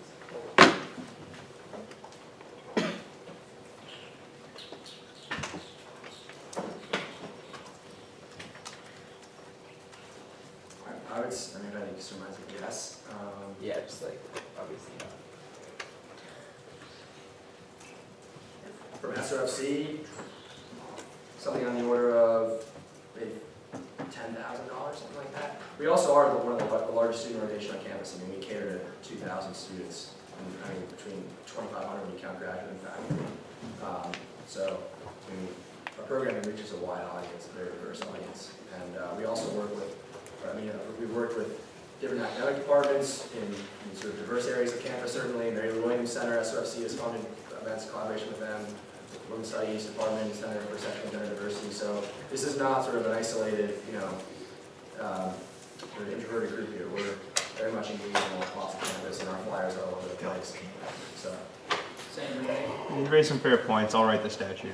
Okay, I'll put it in the agenda. Please write it down so it's anybody. All right. Senator Dellinger? Question. So we were talking about last week, the site, there was supposed to be 2 events this week. Do you have any idea, or does anyone from SOFC know what caused that error? Or what was happening? So are you asking for why it's so active? Well, one thing that Nikhil brought up last week, was it last week? Yeah, it was last week, was that there were 2 events a week and they, Senator Sullivan said this wasn't part of the guidelines. But we didn't want to fund 2 events in a single week, especially if there, as an unofficial guideline. But apparently this is the only event this week. Do you have any idea? There were 2 events within like, I think like a week and a half of each other, one of which was, they said 200 people would go to, and one they said 75 people were going to go to. And the 200-person event was also cheaper per person. And this is, I think, like the 3rd or 4th request from the Catholic Center to be funded this semester. And the Catholic Center regularly asks for money. So I think that the unofficial guideline is like, if one group is going to appeal to the same demographic of people with 2 events within a 1.5, like 10 to 14 day span, then I mean, when SOFC gets literally like 4 times as many requests as they can fund, the unofficial guideline is to fund the one that's going to appeal to more people. That's the clarification. So that was the clarification. All right, any other questions? Thanks, Will. Yeah, I guess, I mean, to respond to that, yeah, I mean, as far as reaching out to the same group, I'm not sure that's exactly the case. Like, through the curriculum of the lecture series each semester is to, certainly for a sort of integrated theme through the lecture series, but they hit on all sorts of different topics. So, like, later in the semester, we'll be doing women in religious life, and we have some religious sisters come and talk. We're looking at collaborating with, women's studies of the women's centers. So that's certainly a very different demographic. You're looking to bridge 2 different groups of people. The event referred to that we expect 200 people to come to is about the compatibility of Christianity and evolution. So that's going to probably draw people from evolution, anthropology, biology, physics, etc. This event is about integrating your faith life and your work life. So you're going to get, I mean, you'll probably get people all across the English campus, broadly within the Christian tradition, but you also get, kids who are Muslim who think, oh man, what is it like to actually, to actually take a stand for your faith, or when you're sort of a minority position or something like that. So very much catered to that crowd. So it's been, our themes are diverse. Anyone else? You said the event's tomorrow, right? Yes. How are you planning on funding it if you had a person? So we are basically going to be reimbursing the person who's taking up to fund this. So we prefer not to be basically. Anyone else? All right. Thank you guys. Appreciate it. Wait, so you would be funding it out of pocket or out of out of money that came from annual budgeting? No, not out of pocket. Out of pocket. Yeah, out of pocket. So we put together, scrounge together funds, but we prefer to use these funds for situations. All right, thank you. Appreciate it. Right. Moving on to set follow revisions. So you're gonna Wait, can I just ask you a point? So I know that at the very end you said that this is just runs out of pocket. I just want to reiterate something that I mentioned a couple minutes ago, which is what I consider to be coercive funding requests, where it's made very clear by SOC that you should not spend money on an event before they fund it. And if you're going to do that, you should ask for money in advance. Like they could ask for money 6 weeks in advance before someone paid out of pocket. So I do not think that you should feel like we need to fund this because someone has already paid for it. Because otherwise anybody could say I paid out of pocket for this, so now you should fund it. Otherwise feel guilty. So please be aware of what I consider to be coercive funding requests, where they are saying we already paid for it, so please fund it. Which I don't actually think Schools was doing, but I think is a feeling that I definitely am getting. So just in general, don't feel guilty for saying no. Yeah, that was it. I don't know. I have no idea. Maybe we'll see. It's still outside. I'll do it. Second reading time. All right, everyone remember the changes from last week, moving down to 45, dropping 1 elected position in each of the larger size, or 5 larger size committees, and adding 1 at-large position to each of them. Everyone from last week, we had a few people come and talk to us at the time with some potential amendment. Is everyone going to do it? Motion to amend. So under, this is completely not in this initial part of the bylaw, but I'll explain why I'm doing this amendment in a second. But if you scroll down, it's the part that talks about ad hoc members. I'm just going to change one, I can't remember what the section number is called. Instead of, we can still call them ad hoc committee members, but I'm going to change the name to policy advisor, and I'll tell you why I think that's a good idea in a second. But the proposed change is to call them policy advisor. You can still call them like ad hoc committee members, but I'll explain in a second why, but that's the proposed amendment. And I know this was potentially friendly. The rationale behind it is a lot of, at least in my experience dealing with ad hoc positions and coming into DSG as an ad hoc person, you come in usually with a specific issue that you've been working on, and it's typically a specific project or issue area. And this is something where I think it will both heighten the use of ad hoc and also make it a better name. Instead of calling it like I was an ad hoc member of DSG, but I was a policy advisor for this specific topic. And it's just a small change, but I think it's an important one if you're downsizing the Senate to give better title and recognition towards those people that then would be taking on ad hoc roles in DSG. Is this a friendly amendment? Friendly to all of us? Yeah. The one you guys have up? I mean, it's called policy advisors. Also, just in response to that, a couple people talked about, reached out to us about like what we can do to increase the role of ad hoc in committee meetings, or the presence of it. And that's just letting everyone know if that's a way we have, that's something that we'll be looking into in the future. So yeah, policy advisor. Question will have to be typed out. Yeah, just to clarify, what's the breakdown right now, number-wise? So right now there are 60 total people, or 60 non-executive members in the Senate. 5 committees each have two elected representatives per class, along with 2 ad hocs. And then the remaining 2 committees have 1 elected representative per class with 1 ad hoc. So what we're doing is on the large. Yeah, at large. Sorry, at large, not at large. 1 at large for small ones, 2 at large for large ones. So what we're doing is having the number of elected positions, not in the Senate on the whole, but in those 5 committees, and then adding an additional at-large position to each of them. Okay. So we're decreasing Senate by 15. All right. Any further questions? Senator So, Correa? I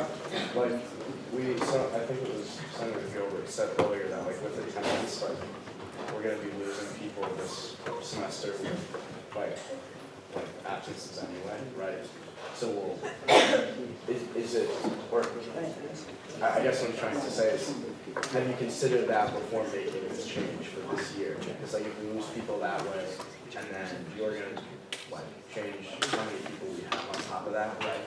So let me check this out. Your ultimate fear is that if we drop down to Senate 45, we'll have just as many people as before skipping Senate, right? I guess that's what I'm trying to say. And then we'd actually end up with a Senate of maybe 35. Yeah, exactly. Yeah. So I think it's a legitimate concern. But I think when you go back and read over like who misses and why, and look at unexcused absences as opposed to excused absences. So a lot of folks will have excused absences now and then some folks will have unexcused absences, or even excused absences, but on a consistent basis with the same person as opposed to random spattering.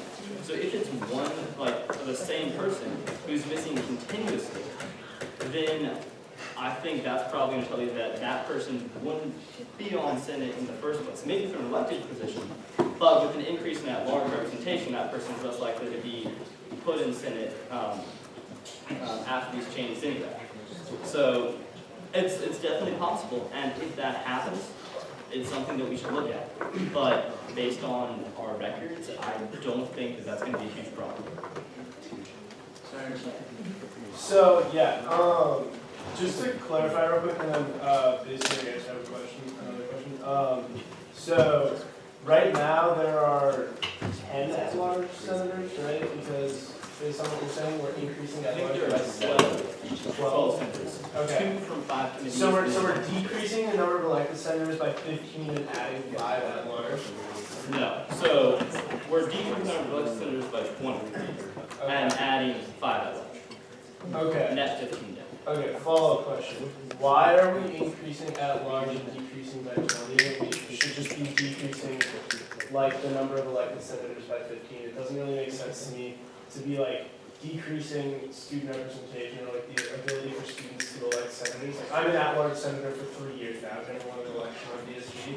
But like, it doesn't really make a lot of sense to me. I don't know. I'll just preface by saying we'll still have 62% of the Senate being elected. I think I checked the numbers on that. Because if we were going too low, I would be concerned too. But I think it's important that we have input in the Senate from people that are really passionate about governing, even if they haven't won their elections, because there will be years where the elections just don't get everybody that has a lot of passion for the issues. And as long as we still have not even just the majority, but the super majority of people that's elected, I think it's good to have that extra amount of passion.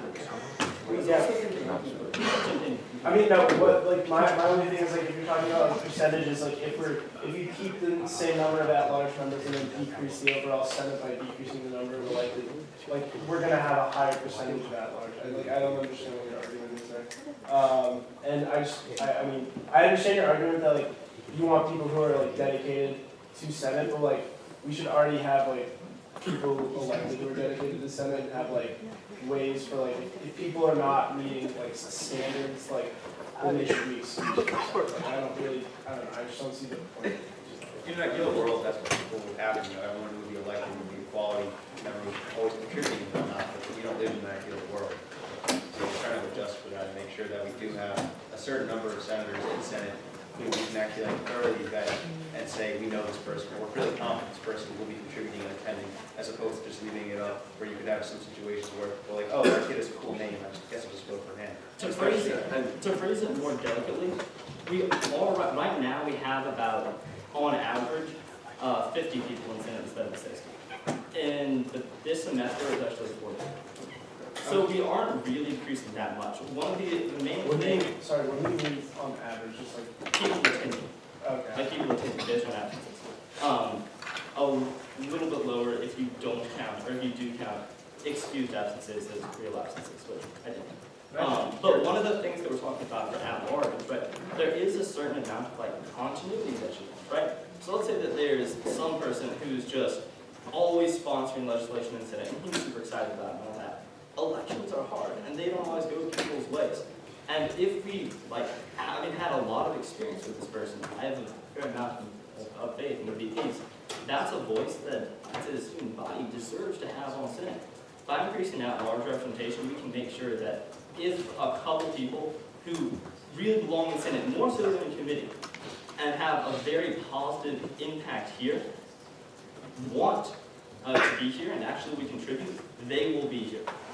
And that's, I think, a worthwhile thing. And I have like one response to the math of why don't we just decrease elected by 15 and keep that large the same.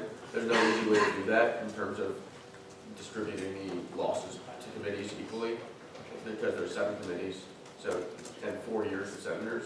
So there's just no way mathematically to really get a 15 decrease without changing that. Senator Leddy and Senator Vice President Gonzalez. So percentage-wise, does this increase or remain the same, the number of that, the percentage of applicants?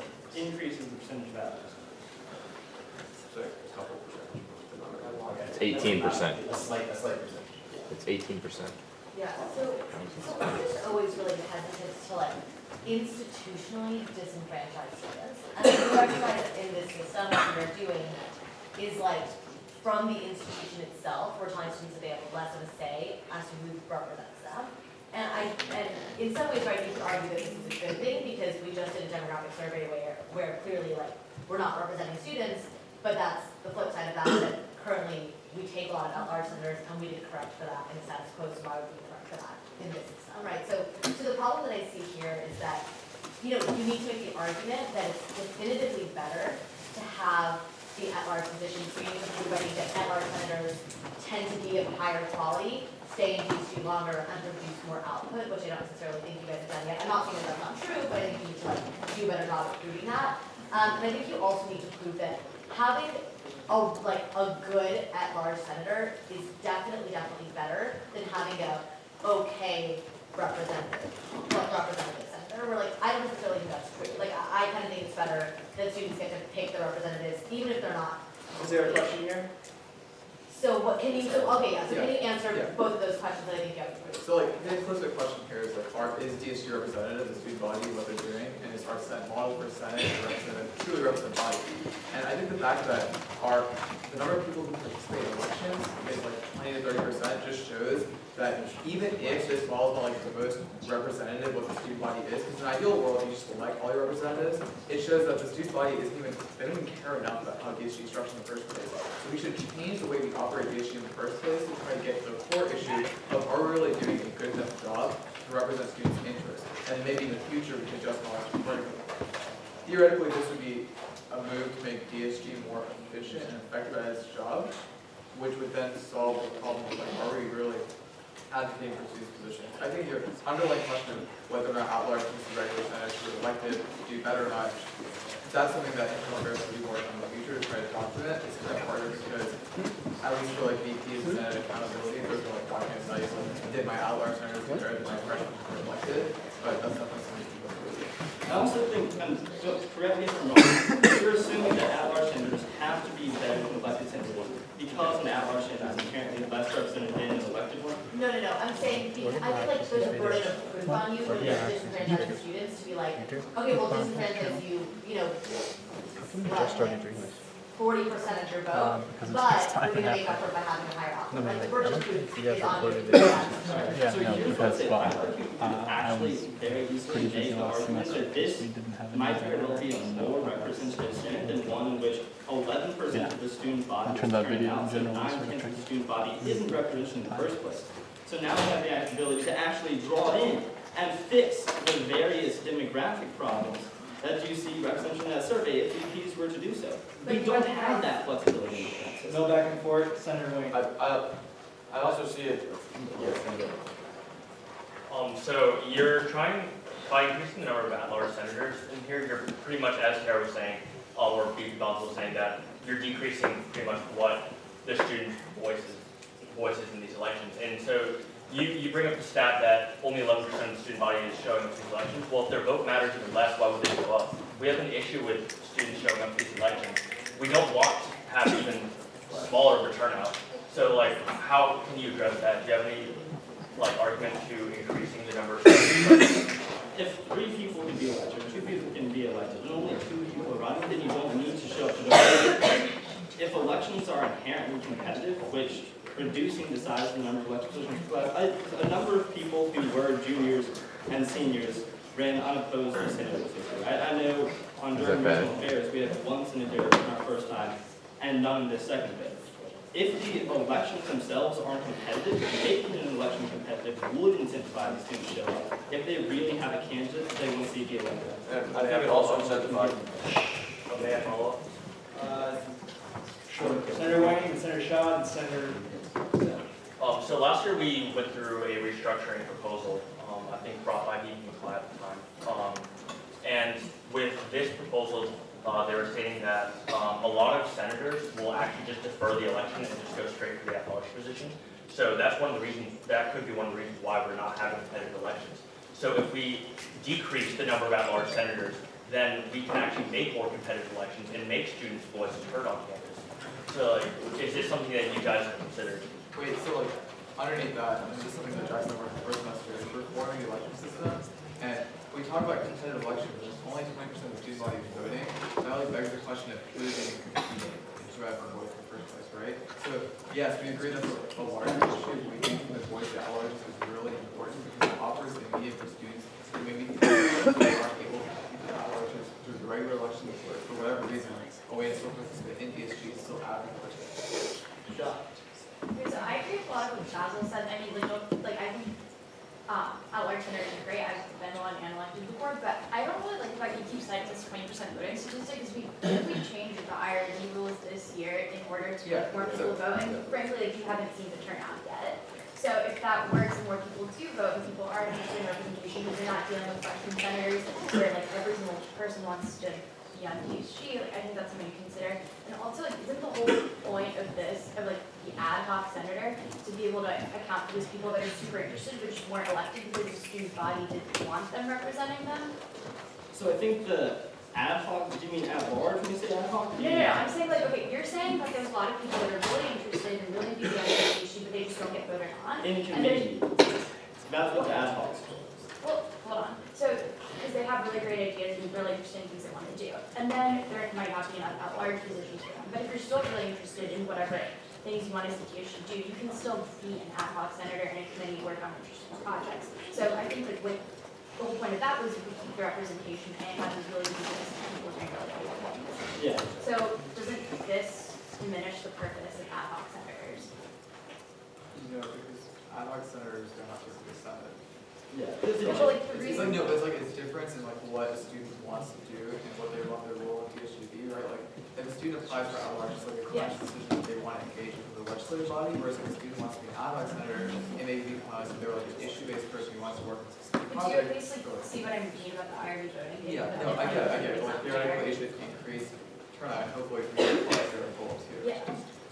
My question would be, what level of turnout do you think would make the students so completely representative of the student body? Or would even elect a senate that actually represents the student body, graphically, ideologically?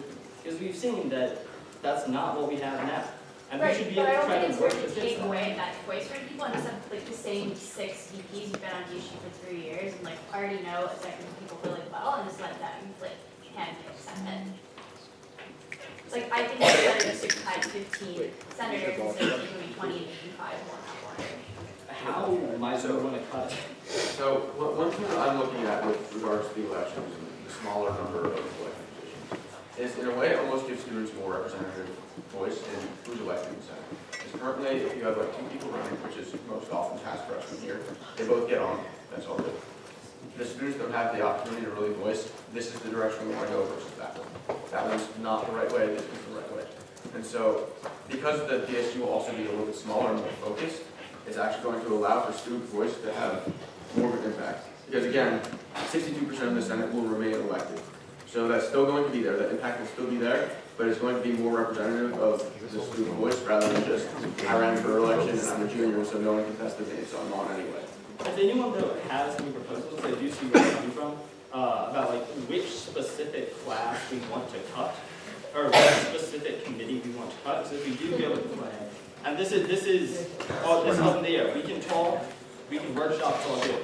If we went with the plan where we flat out cut 15, split 20, and got rid of the 5 because we had larger spots, then we end up with a case where we either need to cut a committee, cut people from a committee, or most easily cut one specific class's second representative from the big 5 committees.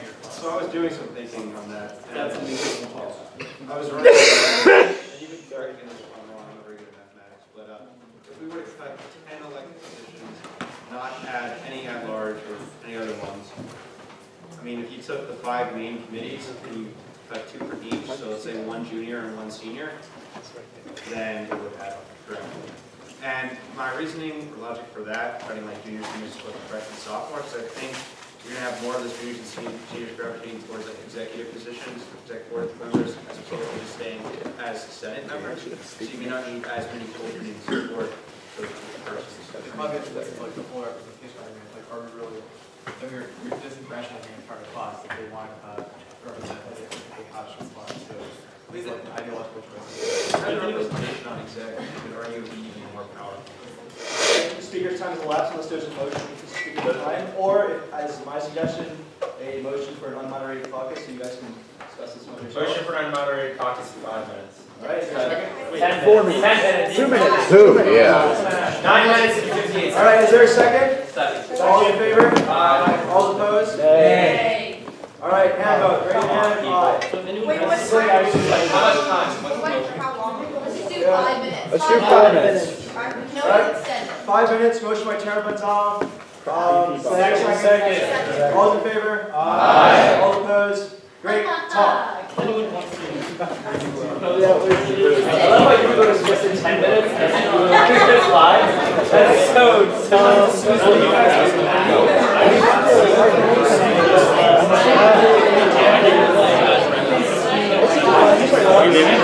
I want you, if you want to stay for the Catholic Center thing, it's obvious no.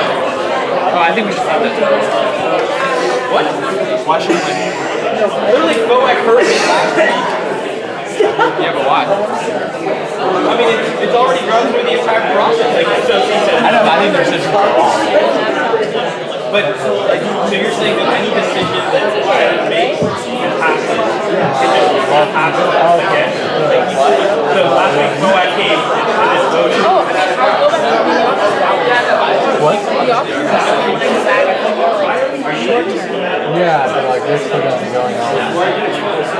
Are you recording from your laptop or? No. Okay. Yeah, then you should be okay.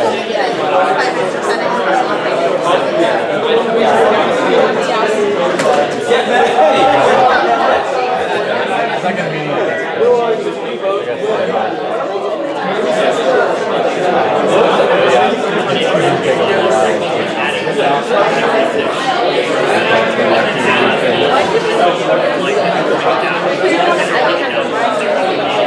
Well, apparently they don't.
yes, I like this, or I mean, like, yeah, a fascinating Jay, part. instead of doing that, let's do like, I think that I know how I feel and I don't. Oh, yeah. Okay, That's better. Okay, so all those who think they know how they feel. What does it say? All those who don't think they know how they feel. Let's vote. Okay, we can work on it. Well, the one. For those who don't think they feel, could you like communicate why? Like more like your questions, so people can start to, like we can start talking about that. Be sure to post your thoughts on feedback too. So why I think I think we don't know if a small percentage will actually affect this. I don't think we know if the new IRB system. 5 minutes is over, unless there is a motion to increase the unmoderated conference time. 2 minutes, is there a second? There is a motion to increase unmoderated conference by 2 minutes, is there a second? Second. All those in favor? Aye. All those opposed? Nay. Nays have it. What? What? That's all right, hand raised. All in favor, raise your hand. 2 minutes extra, 1 minute. All opposed, raise your hand. So what's your, I'm Extending by 2 minutes. Yeah, the nays have it. Everyone take a seat. Take a seat.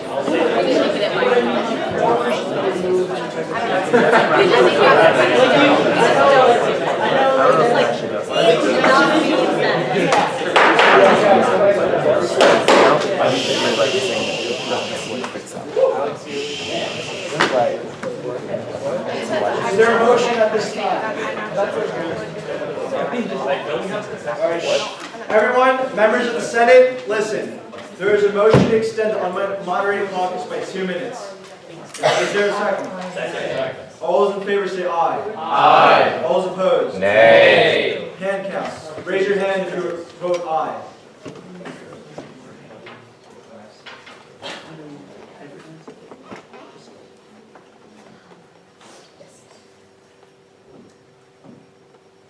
All right. Nay, raise your hand.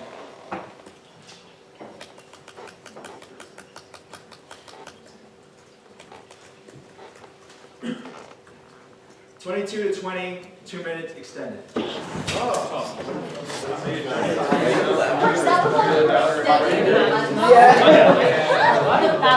right. I was going to say. I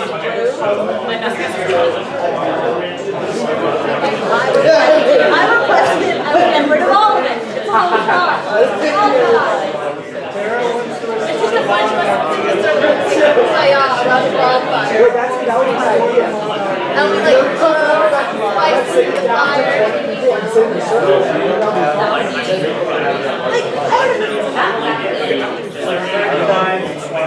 I love that. Did I not write for you? Like that. I could have put that on my own page. No, you can wipe this down with the page. X out, write for me, and everybody else. Okay, Right, then I just do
Having Jay and Ian is the most helpful thing ever. And it's like, and having him, it makes my life so But Hopkins is kind of sometimes. Hopkins is also on exam now, so it's kind of like. 2 minutes has elapsed. Members of the Senate, take a seat. All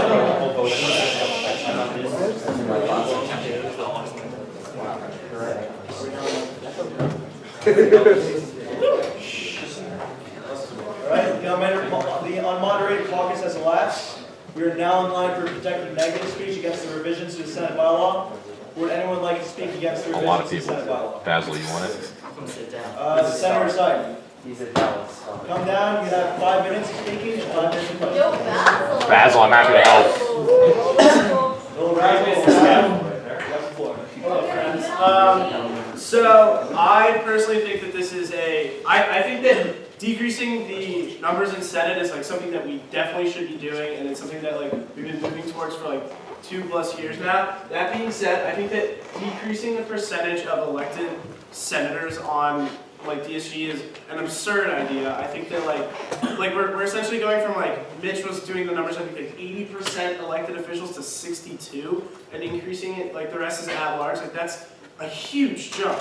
And I just want to point out that like what Tara was saying earlier, we need to make sure that like DSG is fostering like the ability for students to be able to pick who is representing them. That is super important. And then on top of it, also I understand the importance of at-large. Like I said before, I was an at-large senator. I've been an at-large senator for 3 years.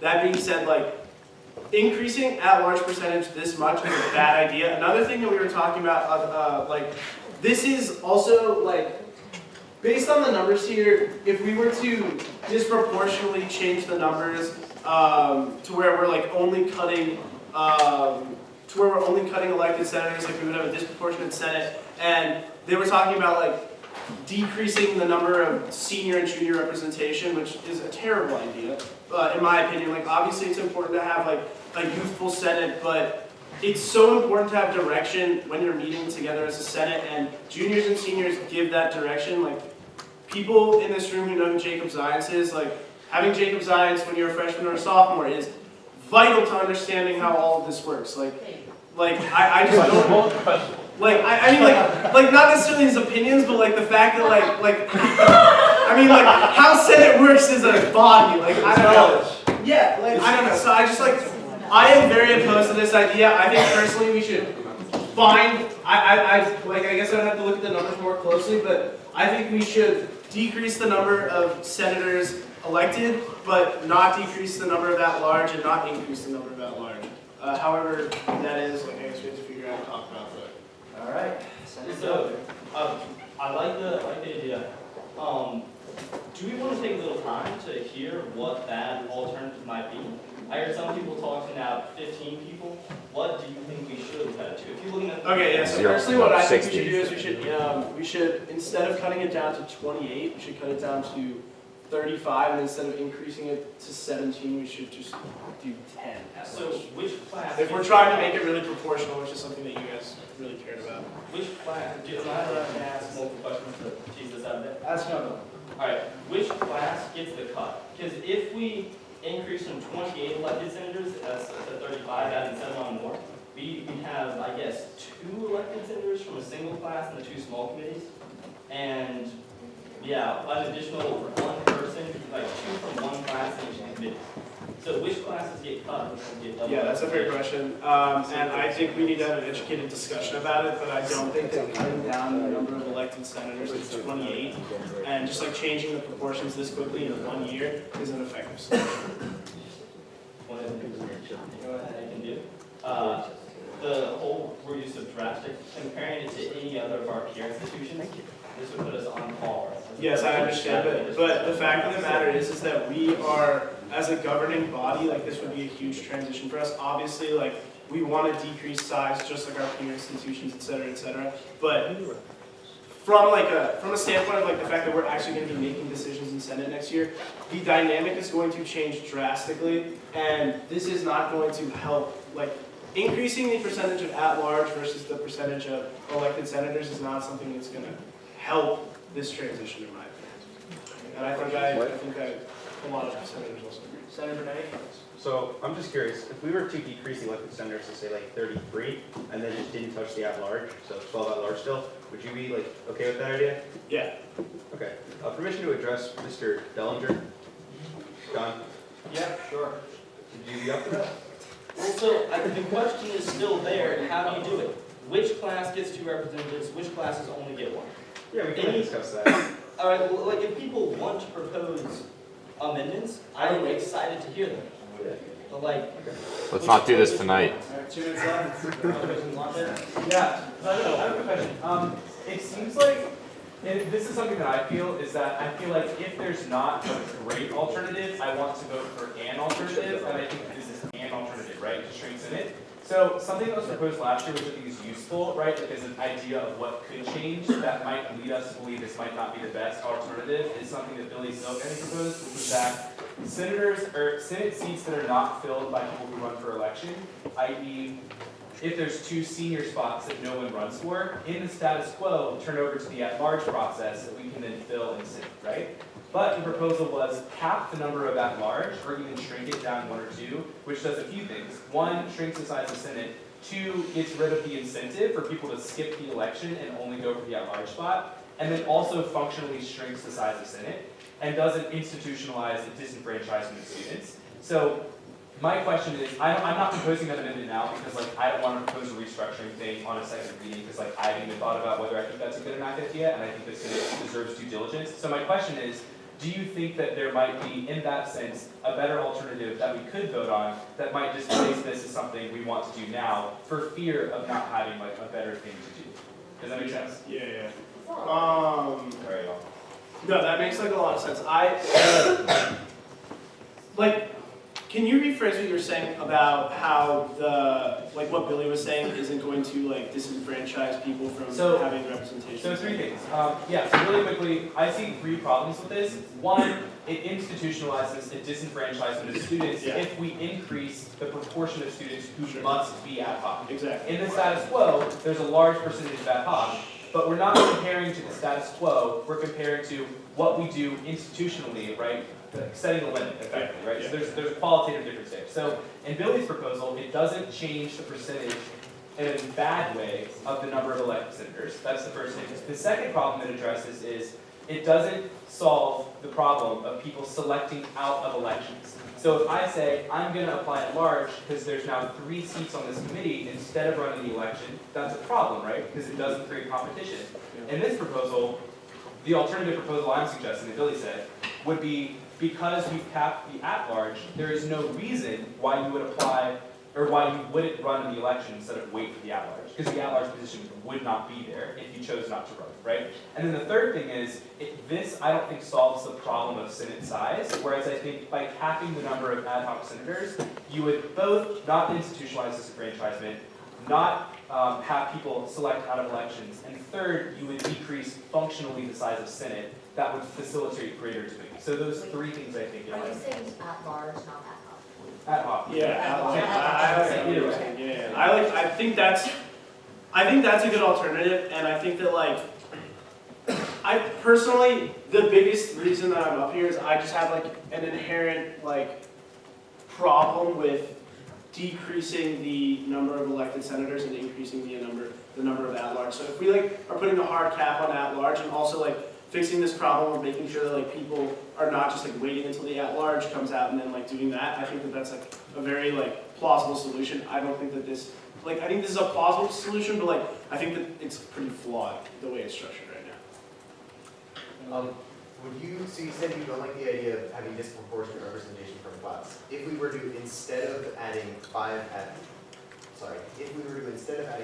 at-large senators, add 5 spots for the 5 committees to be voted on by the first-year class, given that the demographics of at-large senators are typically underclassmen anyway, would you be in favor of that, given that it doesn't lead to the increase of any at-large senators? I mean, it sounds good right now. I'd have to think about it more, but yeah, that's definitely a solution. Do you know how many senators are either juniors or seniors? Right now? Yes. Alana was giving me numbers earlier. Yeah. So just to give a base, 31 of you are at large, and that was from the fall. There was a little turnover this semester, but the numbers should be pretty consistent of just more than half the Senate was selected by the executive board. And then in terms of the number of seniors and juniors, that was just on the presentation I showed, and I'll pull that up again and send it over to Margo. Is speaker's time has elapsed unless there is a motion to increase the speaker's time. Is there such a motion? Is there a second? Second. All those in favor? Aye. All those opposed? Nay. Let's do it again. Raise your hand. All those in favor, raise your hand.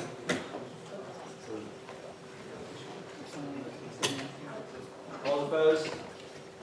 The opposition has it. Thank you. Can there be another, Yes, would anyone like to speak in the affirmative? Someone to speak in the affirmative? Move for a moderator caucus of 5 minutes. All right. Also, point of information, right? Like, point of information, the point of going back and forth with speeches is that everybody hears the questions and responses that are answered. So if you don't know how you feel, this setup is actually a good way for you to get to that place. So that's what I was saying. Point of information, the moderator caucus would do a better job because it gives everybody 30 seconds speaking time before somebody else gets to respond to whatever you said. It doesn't have to get moderated by the one speaker that's up there. Perfect. Are there any motions at this time? Move for a 3-minute moderator caucus. Motion to vote. Listen, there is a motion for a 3-minute unmoderated caucus. Moderator. Moderated. Oh, boy. Is there a second? Oh, silence. All right. Starting chair. Seeing none, unmoderated. Motion 2-minute unmoderated. Oh, wait a second. All right. All those in favor, say aye. All those opposed? Nay. Nay. All right. Would anyone like to speak in the affirmative? Would anyone like to speak in the affirmative? Saying none, we're going to vote. Wait, nobody wants to speak for the affirmative? Wait, that's just before I do, can I ask a question? Just Yeah, what? Listen to Senator Dilger. If this does not pass, does someone who has more experience than I do, in saying, can inform me what the timeline looks like for restructuring? Because as Lana is gone. Hi, what? Sorry, what So- was the timeline? After reading over all the previous restructuring bids, what I'm pretty sure happened was a proposal comes around this time, because it usually doesn't happen in the first semester. People vote on it, it's failed, with everyone agreeing that we'll come up with a new plan, and then the end of the year comes before a referendum can take place in which the entire student body is engaged in voting. So what would the timeline look like? For, like, when will there be another vote coming up where all the student body will be out in full force? Because I think one thing we might keep in mind is that So, just a point of information for you, the last time that Senate was restructured, the meeting lasted well past when the buses stopped running and they had to drive all the freshmen back to East Campus. So I don't think any of us want to stay there right now. Like stay here that long. But here's the thing. Why does it not? So my question is, why does it not fail, or why does it fail every year? I think it's because there isn't enough of a problem with the current system such that then like it warrants changing. No, I think it's because we can't get our. Yeah. In terms of the referendum Wow, question, with Jay. you'd be able to referendum on the VP, Nikolai Senate didn't do ballot, that. I don't- class okay. council ballot, that's going to be in April, we pass Nikolai's it. doing it. So that would. Jay, I'm with you on this. To put it forward. All right. I don't disagree. It's never gonna get done. Yes, but first, you made a motion first. Was it? Actually, I'll withdraw the motion so we can get it. Okay. Would it be a friendly amendment to reduce for the large committees from +3 at large to +2 at large, and then add 1 for the freshman class for each of the 5 committees, so that we're not making student Not work voting for about that. to make this less controversial? That's not what we do. Is that friendly with you guys? I'm not personally opposed to it. I'd make it unfriendly though, so we can see what the Senate is thinking. Yeah, I was thinking Okay. No, that's a vote. I think it's a vote. Whatever makes it smaller, but go ahead. Yes. So do I make it Yes. Okay, do I Come down. yeah, so. Yeah, so basically, if this is really close to passing, maybe it's not, but if it's really close to passing and it's just about the fact that we're increasing the number of at-large, maybe a way we could fix it is by making it so we're just adding 2 at-large to the committees, and then adding 1 per class, but 2 for the freshman class. Absolutely not. this does disproportionately give the freshman class people to vote on, but at-large senators are largely underclassmen regardless. So it doesn't cause a huge big shift in the representation, and as a result, you're not adding any at-large senators. Absolutely So not. it just seems to me to be a simple fix, Yeah, who is this guy? if that's the biggest problem. Wait, can you re-explain that really quick? Yeah, so basically, people don't seem to like the idea of increasing the number of at-large senators. Then the question becomes, how do we make it work so that the numbers will work out? Oh, so it's One way of an doing it- additional freshman elected senator per committee? Yeah, not additional, but just basically, instead of it being one per class, it would be one per class except for the freshmen, because that's how you make it work out. But since at-large senators are often underclassmen anyway, I don't think this would pose a significant demographic issue for You could also just have 5%. John, are we almost done with this? Does anyone have any questions for Senator Grant? Yeah. Thanks, John. Yeah. I think that's it. Okay, Senator Grant. Why should freshmen get to vote for something more than upperclassmen? Because at-large senators are largely already underclassmen, so it doesn't significantly change the demographics of Senate, and it's better, it's not perfect, but. Right, no, but my question is, why do freshmen get more of a voice than a senior that's been here for 3 years? There's our answer. And when Motion you're vote. saying that the first year voters are the I'm out. least informed voters of all of them, What? and that like that is the biggest like weird like very early population contrast that exists, and just not. I think that's the least practical election. Can everyone like keep decorum because these are serious conversations and no one's listening? Would you be in favor of it being the sophomores instead, keeping it as underclassmen, but without the problems inherent in the freshman elections? I would be more in favor of that. I have a problem with any class getting more power than any other class. I agree with that. President McFly. Yeah, I would just say, like, logistically, I don't think this body will ever approve something where one class is more representative, so I just think like it's kind of a waste of time to suggest it in the least offensive way. What I will say is that, like, if we're really concerned about this power dynamic, I don't see a world if we believe that ad hoc is effective, in which we should just do one per class and one ad hoc. One per class and one ad hoc per committee, which would decrease the Senate to 37, 5 people, or something like that, I don't know, my math, 35, 5 people per committee. Does that make sense? So I don't think like you should be so concerned with this, we need 6 people per committee, we need, and if everyone's so concerned about that, just cut it by one or something like that. So yeah, what if instead of this, we did do the 2 for the freshman class, and instead we just cut the Senate by 5 more than we originally meant to, cutting it by 20 instead of 15? No.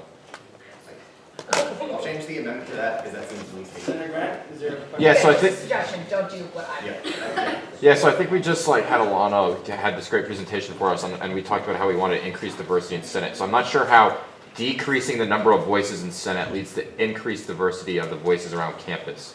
I'm having a hard time getting my head around that, where all of a sudden we're going from 6,000 being represented by 60 to 40. So obviously we're losing 20 people with diverse backgrounds, diverse opinions, and how are they going to now represent us?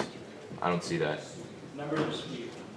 So I would just say that like we can improve the demographic makeup of Senate without having there be enormous Senate. Like we aren't like shrinking Senate to the size where it's so small that we can't be represented. We're shrinking it, but how are you increasing diversity? Yes, Vice President Gonzalez. I mean, like, Mitch, under that theory, right, Senate then should maybe be 1,000 people, because that's the most. Right, I mean, with some reasonability though. Basically, the idea is like, we need to find a ratio between representativeness and effectiveness. And Right. so I don't think that it's unfair to say that a smaller Senate would be more effective. Now, you could argue that a 45-person Senate isn't going to be more effective than the status quo, and I think we would be right, but there, I mean, you understand that, like, there has to be more logic to that, Right. to that paradigm.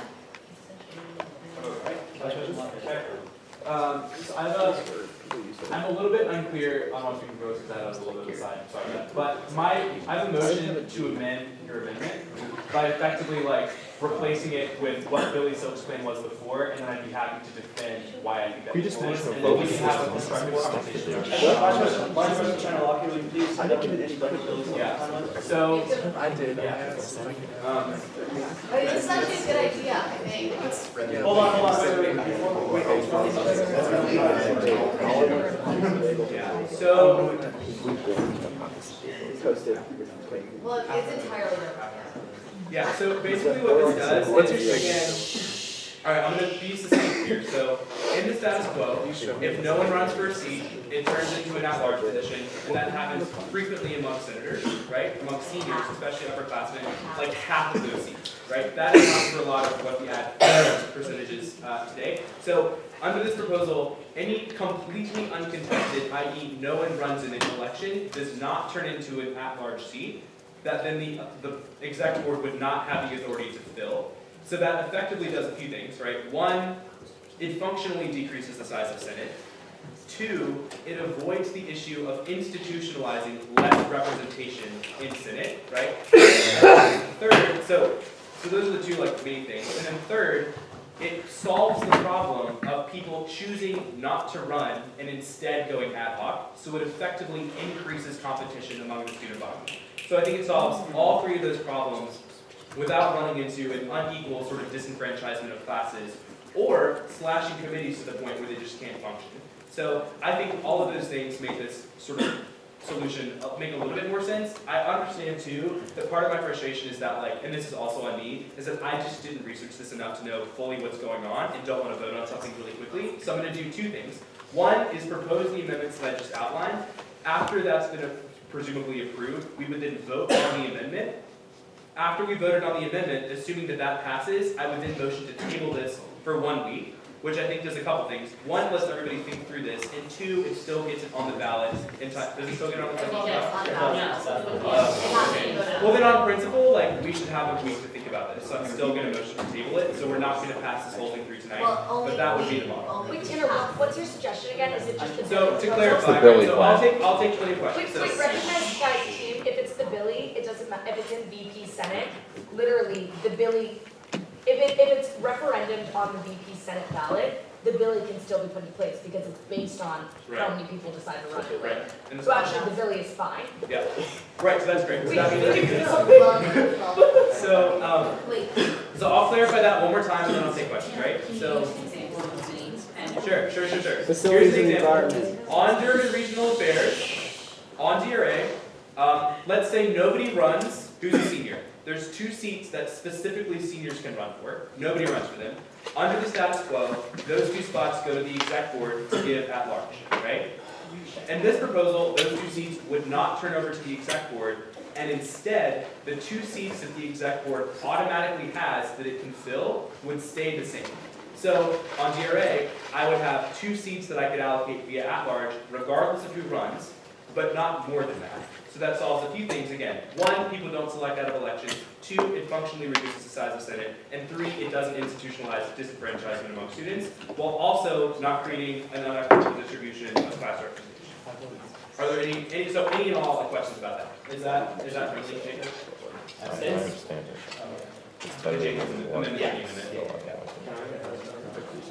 Senator Curtis? Yeah, so how many senior senators currently that are at large?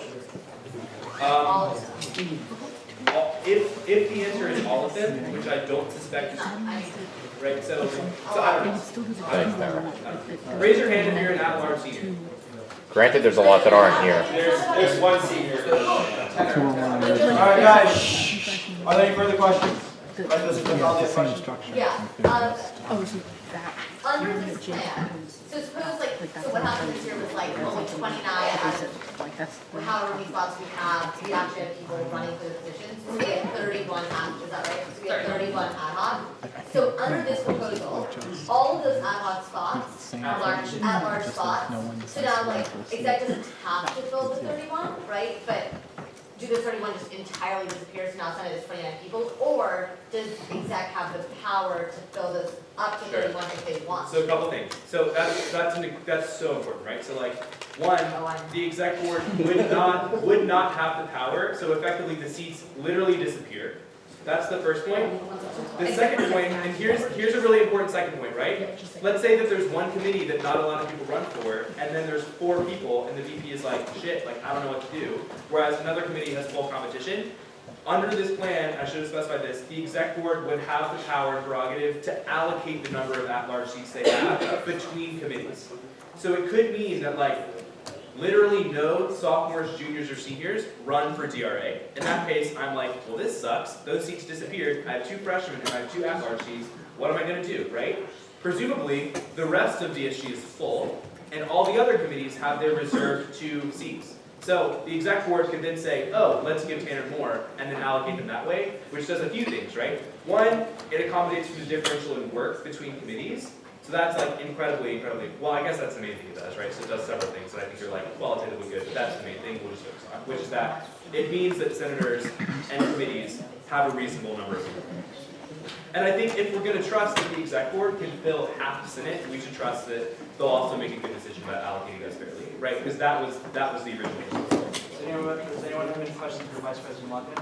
Senator McConnell? So, if people don't run and those seats are like empty for that year, the next year, those aren't gone permanently, right? No. So the next year they're available. So it only reduces the size of Senate if people like don't actually run. Correct. So it could potentially stay the same size.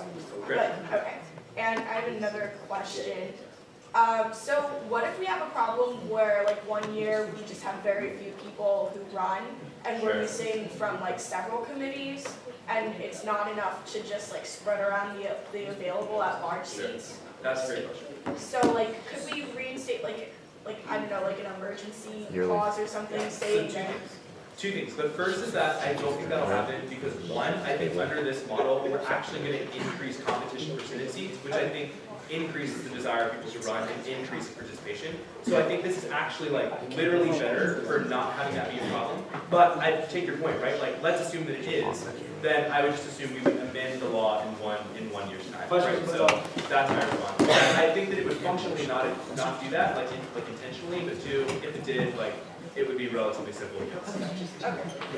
We would sacrifice a year of Senate, but like I just don't think it's gonna happen. Okay, so I think sacrificing your Senate is a huge deal, and I also just think like we can always make Senate, like we can always get more and more intense with what we decide to do. So I kind of like, I like the idea of like just the spots in security, but what I think would be kind of cool idea is like instead of the exec board having to fill the 31 at-large spots, like we have to fill them this October, how about the exec can choose to fill up to 31 spots, or however many at-large spots. And then we just like sort of say, no committee can have more than 3 at large. And like, that way Senate this year would have been 50 people if exec had chosen to fill all the spots, right? Because I just think that like, in the status quo, we're giving exec tons of power anyway to choose who those at-large spots are. So I don't think that we're increasing exec hegemony. If anything, I think we're probably going to decrease Senate and sort of like have a trial run. And if we feel like that works out well, then we can decide to like eliminate all the at-large spots if a lot of people run or something like that.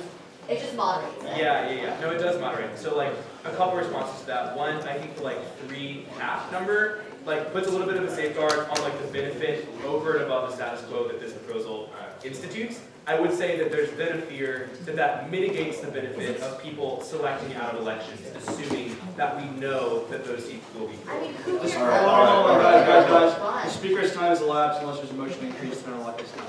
Move to increase the time of the speaker by. Second. All those in favor? Aye. All those opposed? Nay. What are we doing? The nays have it. Motion to amend. I appeal from the decision of the chair. I appeal from the decision of the chair. Motion to amend the legislation. Is there a second? Wait. There's Second. a motion for To amend. I need a motion for second. hand raised, guys. There's just a motion for hand raised on whether or not to increase Senator Lockett's time by 2 minutes, I believe. Yeah. All right, raise your hand. In favor of increasing his time? Oh, Lord.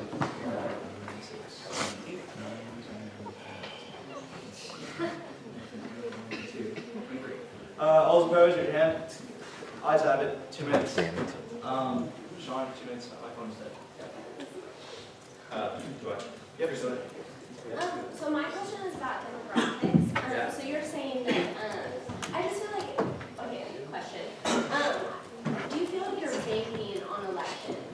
Like you're saying that the like increased competition will like force like different, I guess, demographics to run, but my concern is that like those demographics won't win, and then like those at-large positions like, are gone, which like I feel like we're not valuing yet. Yeah, no, I think there's a big distinction, right? Like, one is literal elected representation, and two is a representative group, and those are not the same thing often. I think that this proposal does accomplish students electing representatives. That should be, I think, the first and more important metric of representation that we should use on principle. That said, I think the safeguard has always been the at-large process, which under this system, we would retain to like a pretty substantial degree. So I don't think that it necessarily like creates a problematic sense in which like that wouldn't be. So I think that if there's two metrics of representation, one, students vote for you, two, you're represented with the student body, the students vote for you should take precedence and it doesn't affect that, and then the literal representativeness of the student body is achieved by the status quo, because again, half of us are already at large. So, does that answer your question? But it's a good point. So, is this, like, I like this amendment, like what you're proposing, but I'm not in favor of, like, the original. Is this together? So, like, if we pass this, does it also pass, like, the amendment to Great shrink question. DSG? So what this is, this amends the original proposal to delete the, effectively, like, replaces the original amendment. Okay, so we're still amending it, but, like, completely different. So technically, we have to take 2 votes, but like, you would just make the same vote twice. Does that make sense? And then also for clarification, would motion to table this for a week so we can think about it. Because like, on principle, we should not restructure Senate after I arbitrarily decide to stand here and talk for 4 minutes, right? So. All right, motion to amend the legislation. Can I present my proposed amendment? Is it friendly? Oh, it's actually, it's more just like, I was trying to be first so I can then present another plan. Yeah. It's annoying. Well, so into your description, I would ask that we vote on my. Also, to clarify, Tara's amendment of like the 3 like necessity is under. So. Okay, can I just put a clarification? What I'm asking is to present a completely different plan, and I know you can vote on yours first, but mine is like another one that's a corollary to yours and is different, and so that's more why I wanted to present it, so we had all the options on the tables, and then maybe we table it, I don't know. I just wanted to I would just ask to vote first. So, okay, you can present yours, then we can vote on both of them. Does that sound fair? that's fine, yeah. It's more what I was also asking, but okay, yeah. All right, Senator Sullivan, please. But first of all, Senate, you guys need to lower your voices, one speaker at a time. Senator Sullivan, attention is focused on you. No, so like I've been trying to say that I also have different proposals that I've been working on for pretty much the duration of the entire year. And this is like, it's a different one that I was talking to Michelle or Senator and the 4 senators who are proposing this original like legislation. I have another proposal if I'm allowed to share that. Yes. After that, yeah, I got it. It's fine.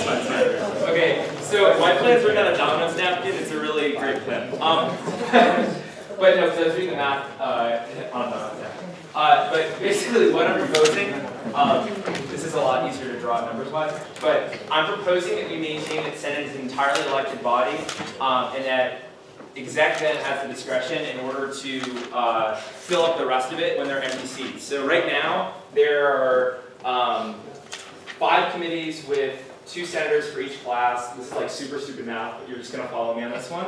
And then so like just roll with me. So then there are 2 committees with 1 person for each class, which gets you up to 48 total senators, which I think is a good number. It's right around the 45 that we were just at. If we just do this basically, and then give executive discretion if they don't have enough to fill up to 48, but we give them the ability if they want to fill it up to 48, we've effectively reduced the size of Senate. But we've made it so that Senate, in theory, can be an entirely elected body, and there is no at-large process. But we know, because of how things work here, that there will be at-large, considering that I'm the only senior senator in this room, and Hopkins is the other one, but he's not here today. So that's my point here. I think it's not a great idea to take away I don't like Tanner's idea of being like, if the people don't run for it, then you just, like, you can redistribute them, but you don't have at large then, like, those seats kind of go away. I think that's not a great way of doing it, because there is a chance that you run into a situation where you have like 30 people, and I think it's good to have a lot of people, because then that allows us when there are inherent conflicts, or people can't come certain nights, or just like in general, I think it's good to have more people in the room than less people in the room. and maybe 60 is not a great amount, but I think this in principle works better, and I think it reduces Senate size, but I think it also leaves the room for at-large, because, what was it, how many people were elected? It was 28 or 29? There were 29 people elected, 31, so even in this case, we would have 19 at-large if the world were as it was this past year. 31 people ran and were elected, and then you would have still 19 at-large spots, which is still a hell of a ton of at-large spots, which is enough. I think it's plenty enough.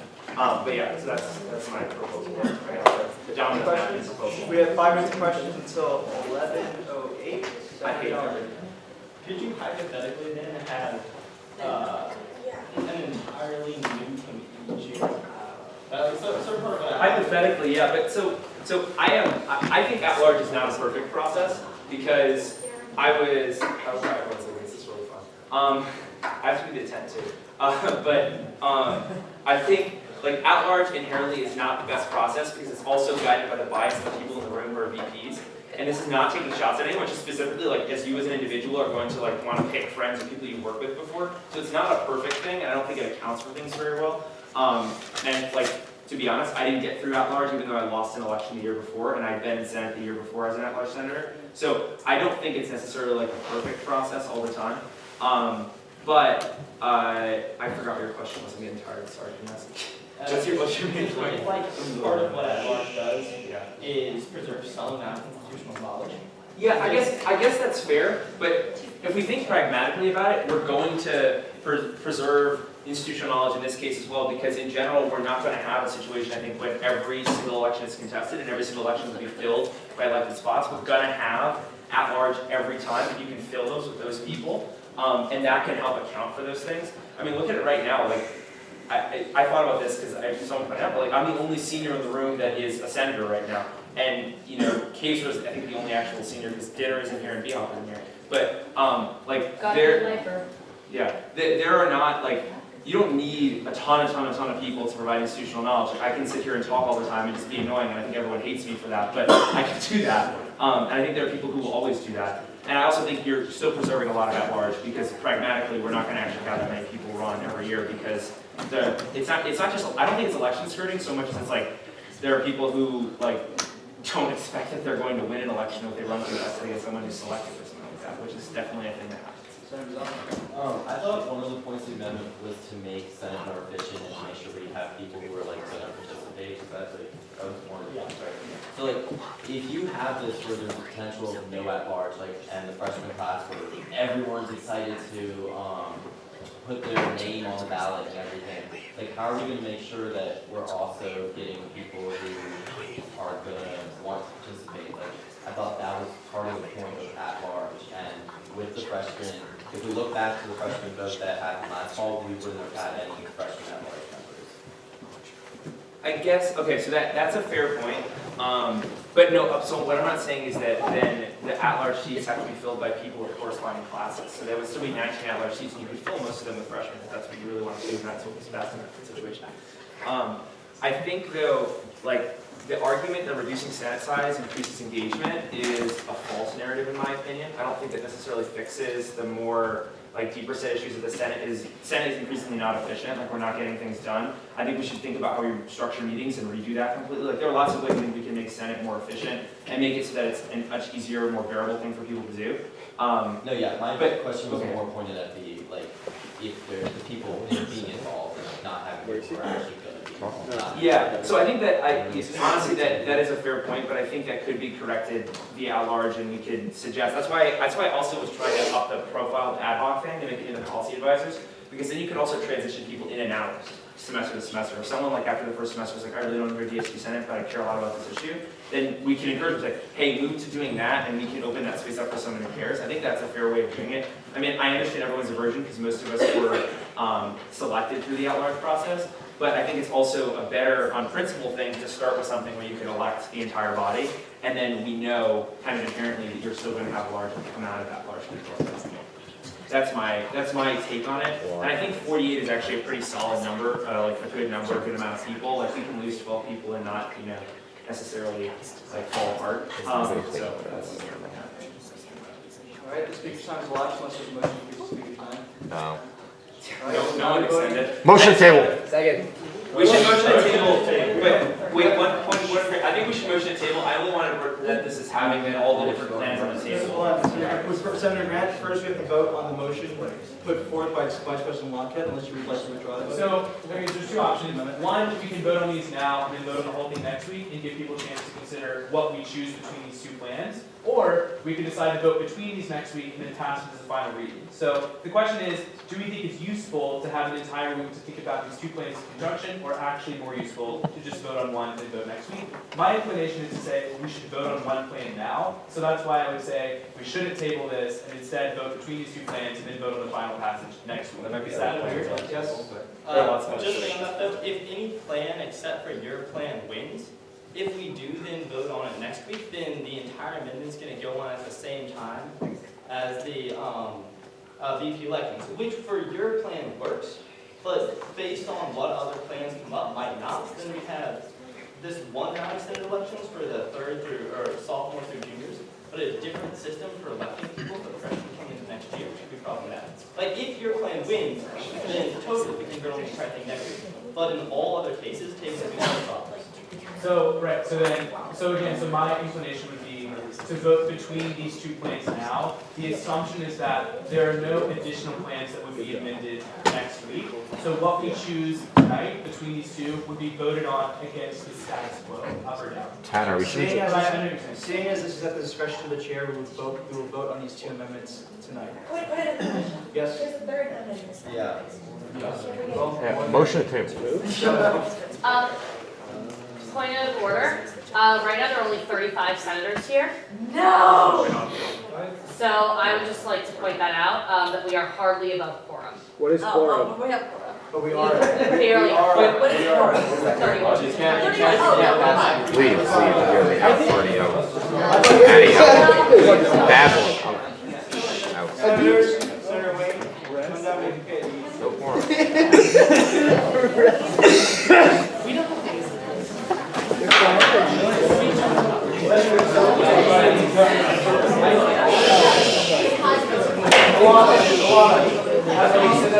You're not coming in. I'll talk to you quick, because I know you guys are probably. This is classic US Senate.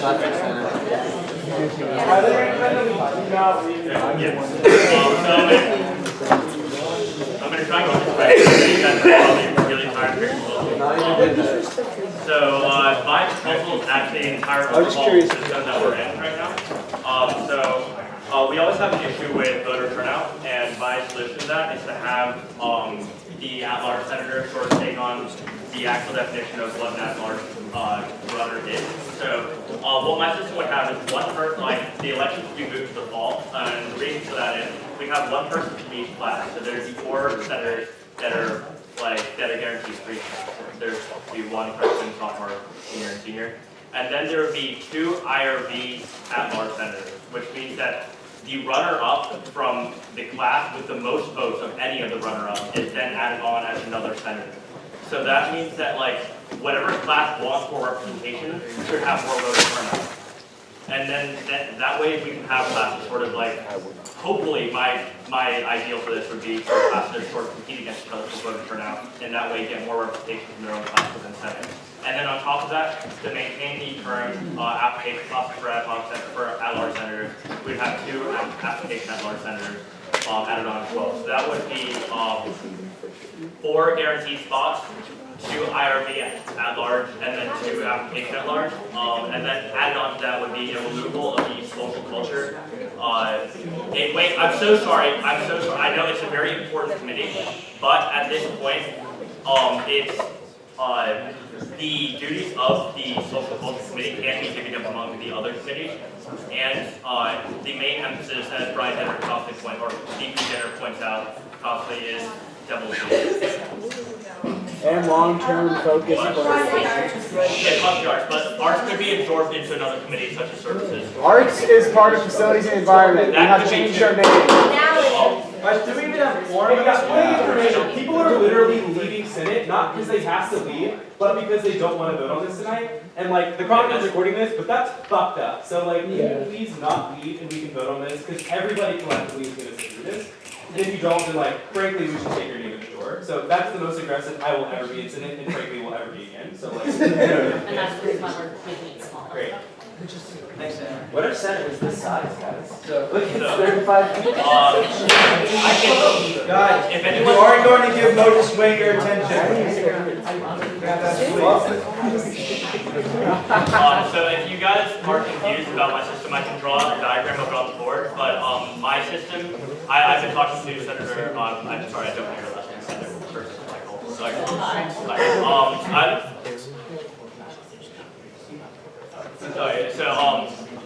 I can draw a diagram of it, but the point of my system is to create more competition during for each class. So let's say a senator knows he's going to lose, or thinks he's going to lose, or he or she for days. If a senator thinks that they're going to lose an election, it's possible they'd still run for it because they know they get runner-up. And if their class has high representation in the polls, then they would get that senatorship. Can you briefly reiterate like the main part of your plan then? Okay, Like- so it's one, elections would occur in the fall. There would be one representative from each class guaranteed. So one sophomore, one freshman, one junior, one senior. Yes, that would be guaranteed. Yeah. Then there would be 2 instant runoff at-large senators. So whenever the runner-up from any of the 4 classes with the most votes of any of the runner-ups would then be elected on as another senator in the Senate. And then the one after that would be elected on as well. That way, you actually get senators from classes that want to vote, from classes that want representation. And that way that, like, let's say there's not much turnout for the senior class, then the senior class won't get a second representative. But let's say there's a lot of turnout for the sophomore class, then the sophomore class does get an additional representative in the Senate. And you want to eliminate social culture as a committee? And I want to have only 6 committees and have social culture absorbed. Quiet. And have social culture absorbed into the other 6 committees. Senator Wilson. In your plan, is the at-large senator number the same as the status quo? Yes, so it's 2 per committee. But this will put us up at 8 per committee and 6 committees will put us at 48. So it'd be the same number that Jay has. So can you explain your reasoning as to why you want to get rid of the social culture committee? So the main projects they focus on currently is both Arts and Devil's Gate. Devil's Gate has been added as a position on cabinet, and Arts could be absorbed. Point of information, that's not accurate, sorry.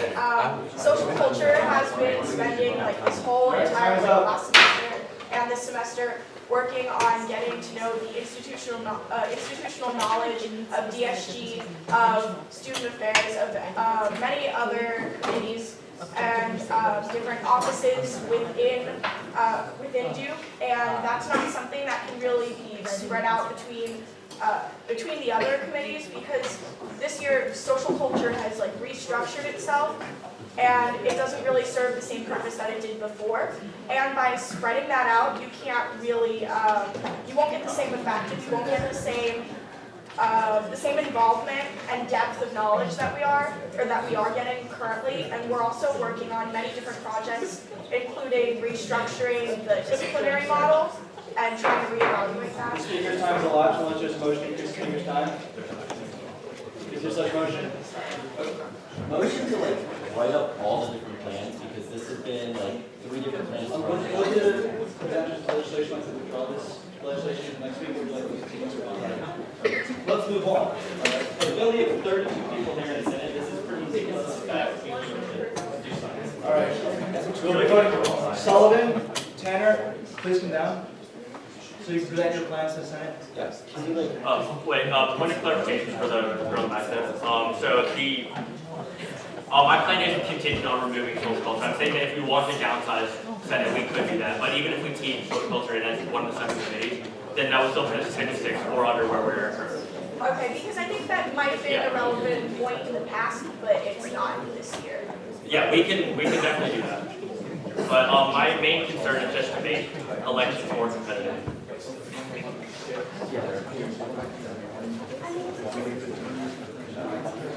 All right, guys.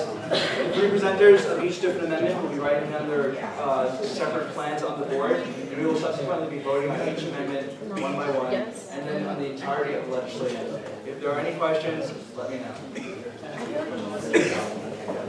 Do we know the breakdown of legislators at large in the room right now?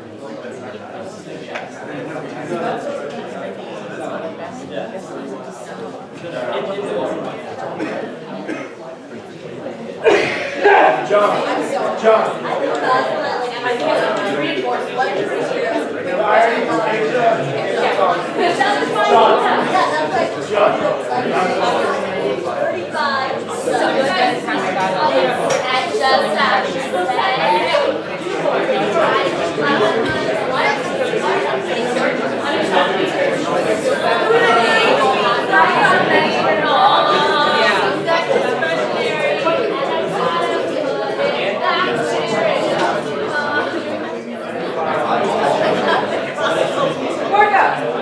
Margo, chronicle staff, download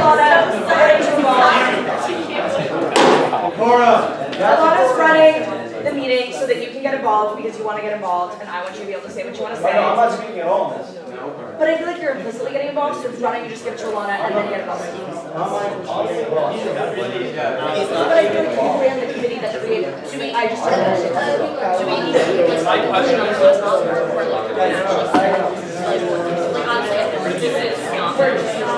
Or move everyone to the front.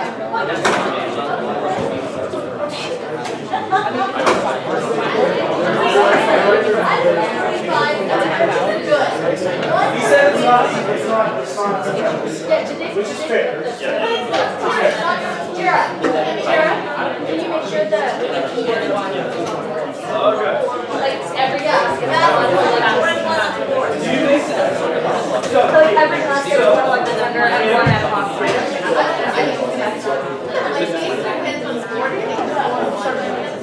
What's on the form one?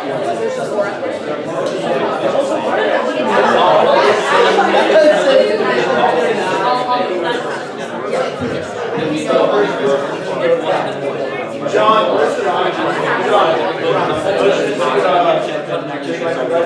John, where's the motion?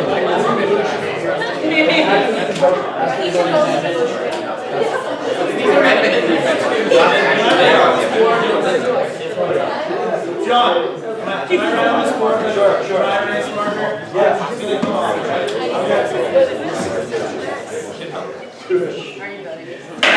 Decorum, guys, I'm going to ask for all of you to take a seat.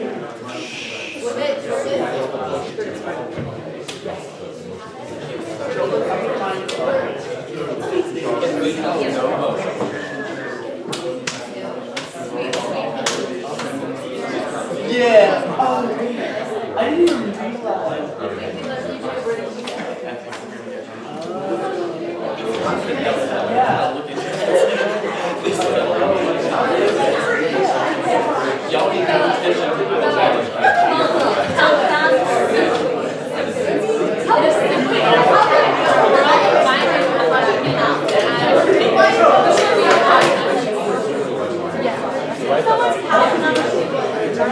Somebody get it.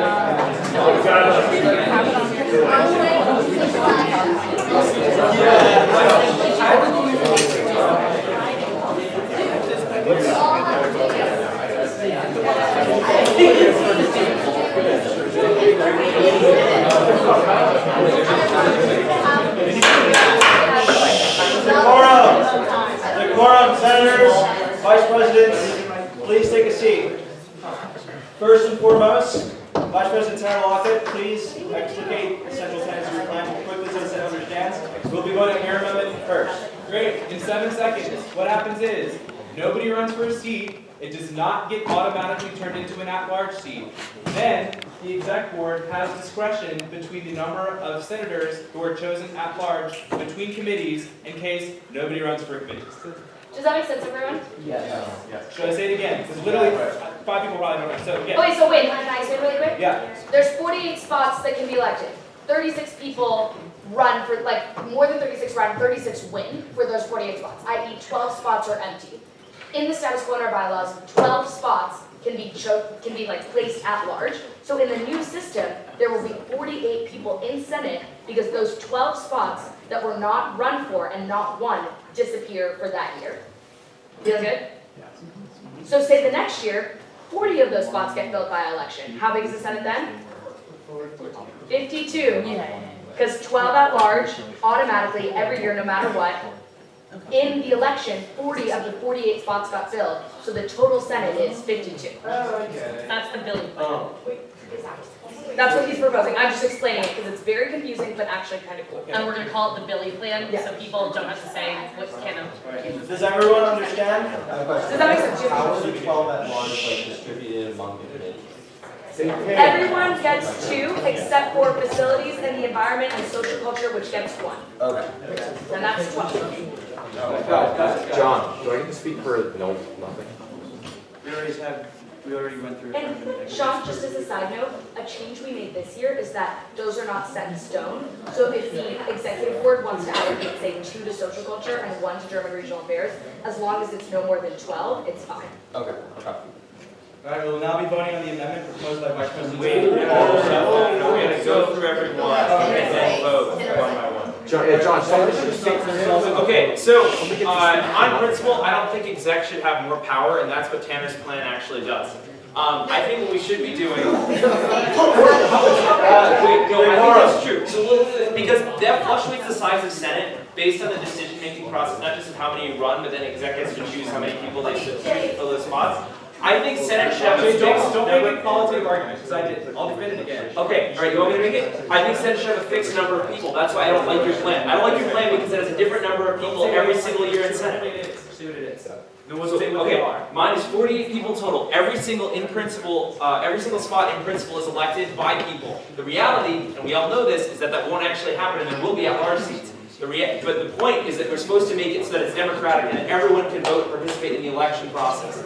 The reality, though, is that we will have lots of at-large, and it is at exec's discretion to fill those at-large seats. That is the way to talk about it. And that's why I talk about the enhanced policy advisor role, because you can have more flip-flopping back and forth. People after their first semester as a freshman decide they want to go and just work on a project, they can drop out, we can fill that spot with someone else. Let me send you a play. Okay, all committees are going to be 8 people elected, except for social culture and facilities and environment, which is 4 people elected. 2 from each class for the big ones, 1 from each class, no at large. As I explained during Tanner's plan, sometimes we only fill 40, sometimes we only fill 36. All of those extra spots go to the executive board to be allocated ad hoc. I have never seen in my time on DSG a time when every single spot was filled by an election. So this is a legitimate plan that at large will exist. Any questions? Moving on, Moses? Yeah, so mine sort of addresses what President Cloud was talking about, and my plan puts the power into whatever class and whatever class is putting forward more voters and more senators who are running for a seat. So the basis of my plan is that there's going to be an instant runoff vote for at-large senators, and that the runner-up of every single class, whatever 2 have the most votes of the runner-up, they get to be a senator in DSG. Also, you guys understand that we would have to change our election bylaw because we do not have hierarchy. And we also recognize that. Yes. Yeah, you guys understand that? Some people tell me they're getting in. For interjecting description, like, Say it again. Yeah, we changed our election bylaw to get rid of IRB for the Senate election. Do you guys understand what IRB is? Yeah. So basically, you don't, now for Senate and VP elections, you are not required to rank people. You can if you want to, not required to. And in addition to that, instead of doing it like we do it for president and for young trustee, where if, say, the first vote getter doesn't get 50% of the vote, then the third place vote getters, the people who rank them, whoever they rank second, gets all of their votes. Does that make sense? So it's like, say I have 35%, Alana has 12%, and Josh Curtis has 5%. Josh Curtis is, and everybody who voted for Josh Curtis, whoever they put second, say all of them put Alana second, Alana gets that 5%, she has 17, I still win, right? So that's what IRB is. That no longer exists for senators and for vice presidents. So what we have to do is rewrite those bylaws to make that exist. If that's something you want, that's fine. We had a ton of argumentation to make that go away, keep that in mind. But if that's something you want, I'm not saying this is not possible. It requires an extra piece of legislation, so understand that. Which is another 2 weeks because it's a bylaw change. Okay, hold on. We will now be voting on each amendment unless there are any further questions at this time. Wait, I have my amendment. Oh, you have one too? Go ahead. Okay, so, my amendment is pretty simple, and it drastically decreases the number, while also making sure that we have a fair number of at-large, fair number of elected representatives. So, there are 7 committees. I think we should have 1 senator per class per committee, so 1 freshman, 1 sophomore, 1 junior, 1 senior, and 1 at-large member per committee. So 5 senators on each committee. The rest should be ad hoc on an as-needed basis because each committee obviously needs a certain amount of people working on different projects, etc. And then add that with 7 PPs. There would be 42 people in Senate. Sounds easy enough, right? Does everybody understand that? Yes. 35-person Senate, Very every class clean, to elect very easy. 1 person per year, per committee. Executive board gets 1 ad hoc spot per committee. No, 1 at large, and then you At can large get per more committee, ad hoc but based on the needs, like, Everyone, as needed per 35-person project. Senate. Alright, All committees are like social culture and FNE. Pretty much. decorum. Alright, so this Everybody is, understand all 4 votes. okay, this is how we're going to vote. Guys, I need total slides on this. This is a very precarious issue. Let's do it one by one. No Sean. So, guys, do I have all your attention? If you can hear me, clap once. If you can hear me, clap twice. This is how we're going to do it. The plan that we're now voting on each plan. The plan that you dislike the most, you'll have 1 vote on, and that plan will be eliminated on. Then we'll move on further on which plan we will adopt. Now, on Tanner's plan, raise your hand if you dislike it the most. Wait, what? Tanner, this is the original plan, correct? So does everyone understand exactly how we're voting? You're voting for your least favorite right now. Everybody gets 1 vote for your least favorite. Raise your hand for your least favorite, and it's going to be eliminated. We're going to do that 1 more time, and then we're going to vote against the last 2. Okay? So 3 So times. everybody got your least favorite in mind? Yes. Great. Is it mine? We're about to find out. Alright, first and foremost, Vice President Tanner Lockheads, raise your hand if it is the one you do not want adopted Your ultimately. least favorite, the Yes. one you hate the most. Raise your hand. Right, this isn't super rude or anything. Okay. Moving on, Senator Sullivan's plan, anyone? Is this the one you hate? Stop trying to debate. We're doing an instant runoff. We're doing an instant runoff vote on each amendment. All right. 2. There's 2. Senator Wayne. Wait, if I were just to choose, have another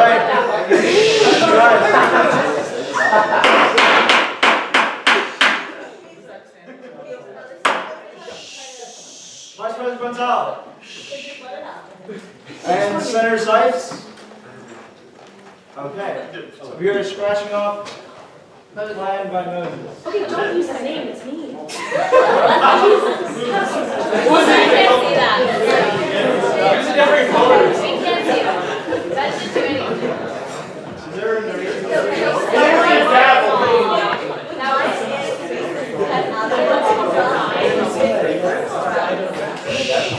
Moving on to the second round.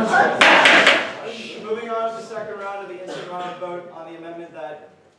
I can't believe that's how we're using it. Vice President Tanner's. The bill. That's 1. This is the one you hate. Is this the hate you most? Yeah. Yes. 2. Senator Sullivan's. No, 22. Senator Sipes. God, Senator Sipes is eliminated. Tanner's just gonna lose. I'm not winning. That was McFly's. That was the McFly. If Billy wins, I'll pee myself. Just so you know, the Tanner came from this kid named Billy Silk, who was the most irrelevant DSG lifer on the planet. So if this wins, Yes, I will put that. What did I say? Can we explain what the 2 plans are? No, we know what the plans are. If you clarify the question, raise your hand. Otherwise, You guys, if you need a clarifying question on either of the plans, this is the big kahuna. And of course, it's between two men. Although we don't have to go. Whatever. Whoa. John, hold on, let's go. Okay, so basically, the way to make the most sense when we have these two amendments, because in normal parliamentary procedure, what would have to happen is that we would vote on the Tanner plan because it was introduced first, and then the J plan because it was introduced second. Theoretically, everyone could vote for Tanner, and then a small majority could vote for Jay, and then it would still overturn it. We're not going to do that. Instead, Marco's going to rule in a suspension of the rules, and you're going to choose between one of the two. You're going to choose which one you like better, the Tanner or the J. Whichever one you guys choose then is the only one Marco's going to put forward, and then we're going to vote on that as a whole. So during that first vote, pick which one you like better. During the second vote, pick if you want it at all. If you don't want it at all, you can vote yes on the first one for J's. Let's say Tanner's gets passed, you can vote no. Say you just would prefer one of these as the lesser of two evils, that's what the first vote is. The second vote is for real. The second vote, whatever happens, is just the amendment. It doesn't do anything to the bylaw. We would still have to have a full bylaw debate, and we would still have to have a full bylaw vote. My mind just got blown. Can you please just walk me through Okay. slower? We are choosing which one of these we like more. Yes. Yeah. Then we will compare that to the status quo. Yes. If the status quo, choosing one of these does not mean that goes into law. That is We going have to to be subsequently compared vote on against. the amendment. Does what we everyone have. understand? Yeah. Okay. And I'll explain step by step as it goes. Guys, Yeah. senators, members of the Senate, does anyone have any questions? Okay, we need silence during this. Motion for a roll call. Motion to clarify the difference. Do you want me to explain that again? Okay, guys, you need to be silent. Like, it's late, we're all getting frustrated. Let's be very calm and do this nicely. Okay, so the first thing we're gonna do, you're gonna choose if you like Tanner's plan or if you like Jay's plan. And we're gonna do this with a hand count. We're gonna do it with a hand raise. So please, if you like Tanner's plan, raise your hand.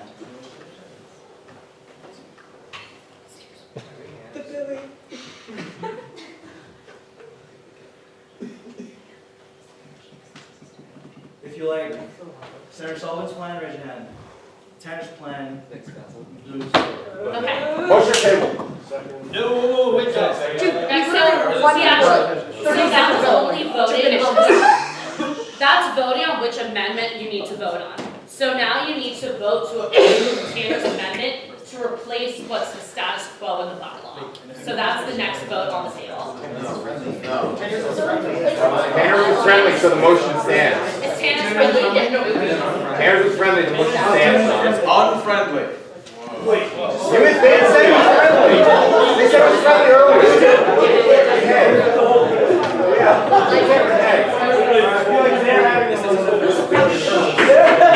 Alright, Tanner's motion was used. Tanner's a point of order. Point of order. Oh, God. Okay, point of order. This is on Jacob's amendment, which he ruled friendly to me. Therefore, this is now the amendment to the bylaw, right? Was Jacob's original? Because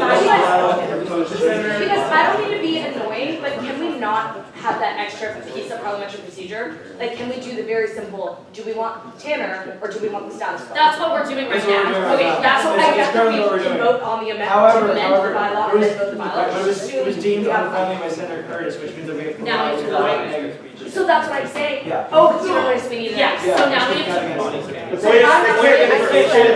was point of information. It was deemed Yeah. friendly So, earlier. hold on, wait. No, So, it's two separate things, let's just do the yeah, negative. no. Guys, Information. this is what's going The on right now. status quo that you were- Senator Sullivan, please. It's a question. So, it was deemed unfriendly by Senator Curtis. In turn, Senator Curtis will speak out against the amendment proposed by Vice President Lopez. That's fine. My question was, when you were saying the status quo, were you meaning the status quo of the proposed bylaw or the status quo of how DSG is run right now? Wait, status no, quo- okay, so status quo- now we're comparing, because he's deemed it unfriendly, now we're comparing what the current what the proposed bylaw they just presented is, Yes, the Tanner's Tanner's plan. plan. Okay, and then we would vote on the whole thing after that. Exactly. Okay. Great. All right, Curtis, you have 5 minutes. Alright, so the first real point of contention I see with this is it doesn't really effectively guarantee a shrink in the size of the Senate. Because in theory, if most of the positions are elected and there's a successful running for those seats, which Tanner said himself, the point of this is to get some competition, to get everyone running for elected seats. That means most of them will get filled, which means we have a Senate that's effectively the same size as supposed to be 60. So that's my problem. It's not actually shrinking the size of the Senate. It's a completely different bylaw change.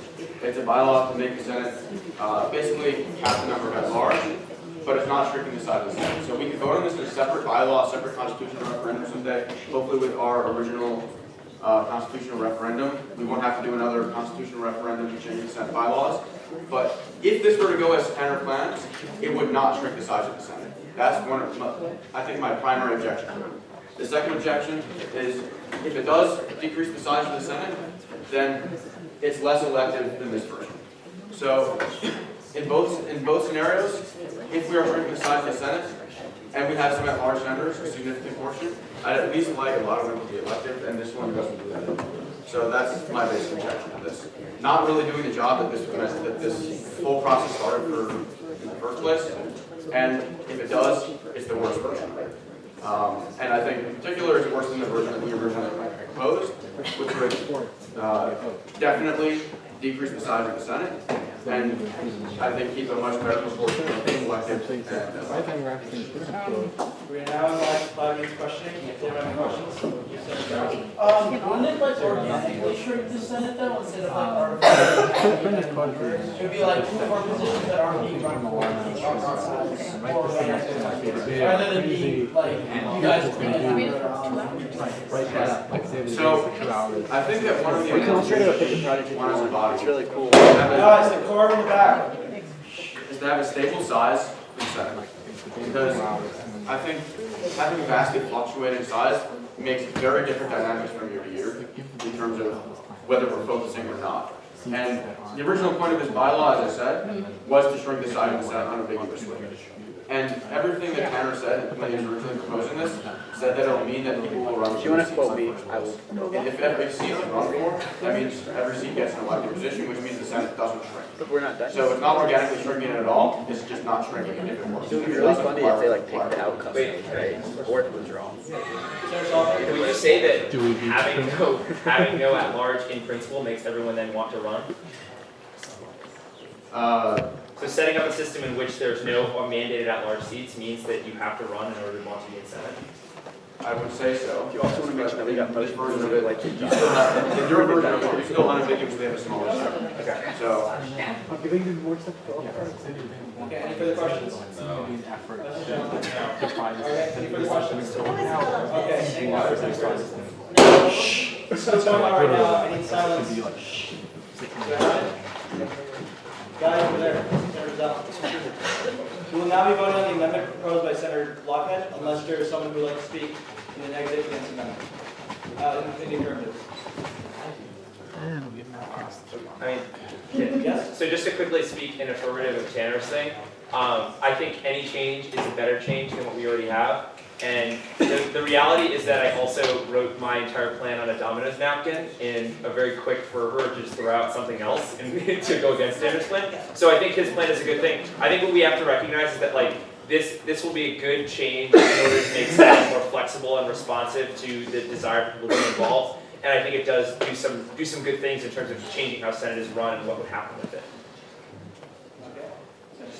Yeah, so you say that this is a better change than what we already have, but would you say it's a better change than what the original bylaw change had? That's the real question. We're not talking about this versus status quo, we're talking about this original bylaw.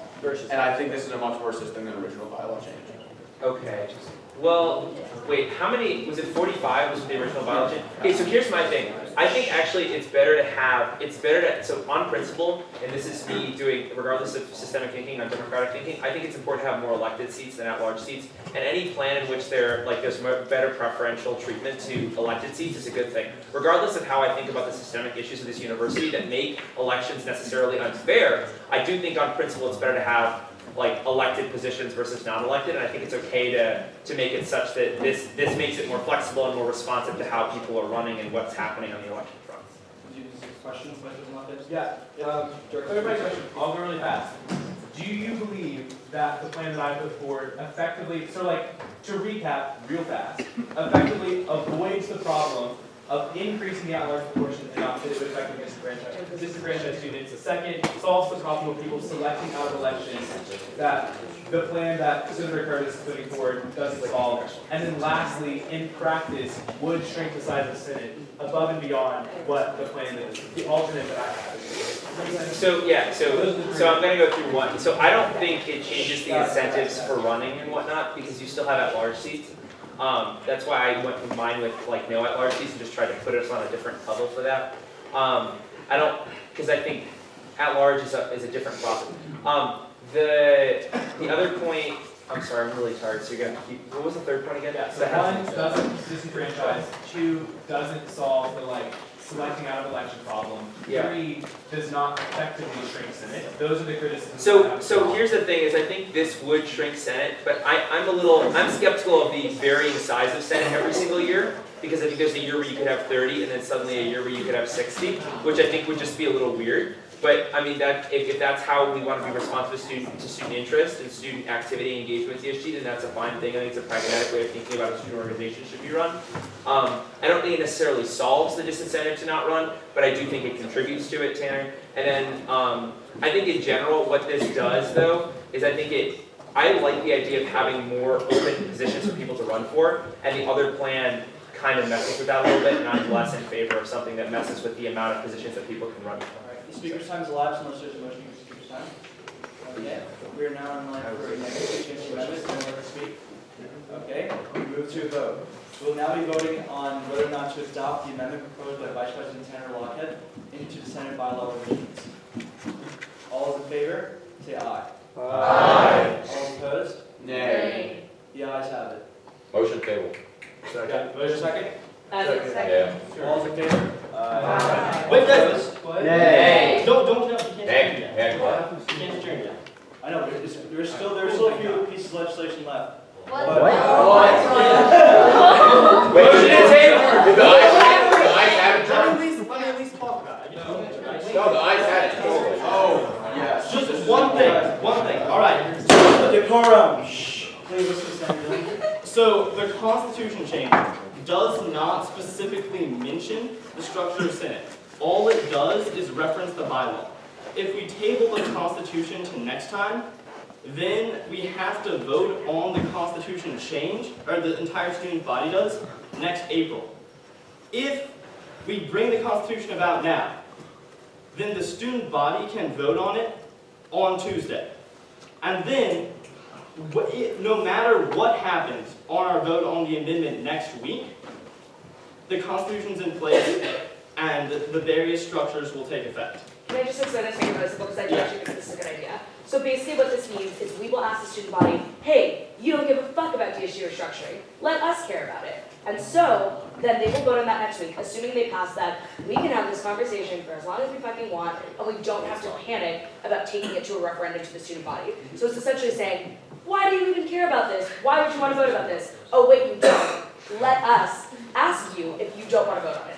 Does that make sense to everyone? So this is actually quite smart. I think it's totally legitimate. I think the student body does care, I but it's problematic for restructuring. Okay, let me make this it could be tedious. So, and John, if it does go back, if this does pass today, John will explain this when it gets passed on. It could be devious because it's taking agency away from the students. If anybody knows a student that's not in DSG that actively cares about the size of DSG, I will pay you $100.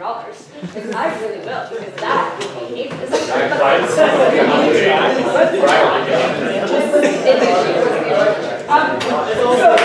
So don't pass this if you think students should have agency to police DSG, which is totally a fair point. I use the word police lovingly. If you feel that way, the student should have to say on anything the Constitution needs to make, A+, don't pass this. If you think that restructuring should be an internal issue, then pass this. Pass this to me. Right now. Okay. It's a quick All right. Yeah, so does everyone understand what we're doing? Good. Yes. Is there a projected negative? Questions? We are allowing 5 minutes of questions. Sarah Bullock? No. Anyone else? Senator Gilbert? Sorry, so this would have to be approved by half the student body, right? Yes. And what is the language of what would be put in front of the students? The referendum. So yeah, actually, this is where it's kind of weird. The current bylaw gives half of the power to DSG and half of the power to the student body. So we can change the composition of elected and at-large senators however we want. We could have all at-large senators if we wanted to. And that's within our power. But we can't change the number of senators or the number of committees, which is a weird separation, right? So it's totally within DSG's purview to have like as many elections as they want. That's a stupid idea, but like that's there. But you shouldn't. It's a weird separation. Basically, all we're saying is that the Constitution refers to the bylaw specifically on the issues of the number of senators in DSG and the number of committees in DSG. I would be okay with like friendly amendments putting a minimum number of senators, something like that, if people want to promote more student agency. Honestly, I think this goal for student agency is problematic that we can only really restructure twice a year, or only at big elections. That's a bad idea for having a fluid government. Any further questions? So are you removing the number of committees in the Constitution and the number of senators? Yeah, so Is removing them altogether, or are you changing them? we're saying that the bylaws dictate what it is. That's the difference. So, the language that we have right there, highlighted in the amendment, is 45 senators. Oh yeah, change that. You're changing that right now? Yeah, Senate positions, Yeah, okay. oh, yeah, this is Dictated by the. Essentially, I think this is an people old don't version. elect, Just that, people yeah, don't put it, proceed, Senate it positions just dictated appears by the bylaw. for that year. A number of senators dictated by the bylaw. Yeah. I'm not sure what exactly, this is an old constitution. This is not unnecessary. Okay. But it's fine. So it does three things. So, 7 things. Yeah. So the 3 things it does is I think that like the students are engaged and do care about the number of senators. I'll find one for you, Kaiser. But we should be able to restructure more than twice a year. That's problematic and why nothing's happened the past 4 years. I mean, I think literally like we have the most vested and manipulative and coercive and offensive, like everything we do, we want to do because we are on DSG, right? And we want to help the student body, but also we want to be part of DSG. So I think like the chances that we take away agency from students, which would therefore be taking away agency from ourselves, and then allowing are so redistribution low. of, That's why we still think it's problematic. Does that make sense, right? Like I don't think that like students are engaged or students are, I genuinely think that like the people who have the most vested interest in making it easy for people to be represented and to be on DSG is us, right? Does that make sense? The speaker's time has elapsed. The speaker's time has elapsed. We are now in line for negative speech against the constitutional change. We haven't elected to speak against this change. Senator Sullivan? Why are we taking any oversight power away from Oh, so wait, hold on. Oh, that's a good question. Why are we taking any oversight power away from the students? The reason that all of these reconstructing changes that failed in the past is because they occur at the same time as elections, too late in the year when everybody's busy and dying on their midterms. If we can actually change it like at the beginning of the year, or at say times other than now, keep it, make it easy, make it fluid. That's good for Senate. That's good for the structure. And like, if we don't do this now and it has to wait till next April, we're just gonna have the same discussion over and over again. So it already we've come to a conclusion here. If we wait another year, this is just gonna happen, and it's just gonna be repetitive. On the whole, I think we have better things to do than talk about restructuring. This just means we talk about it. This just means we'll spend less time talking about it. All right. We're in time. 30 seconds. Does anyone have a question?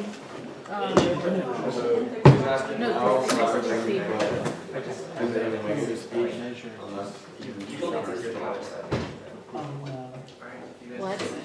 Yeah. All right.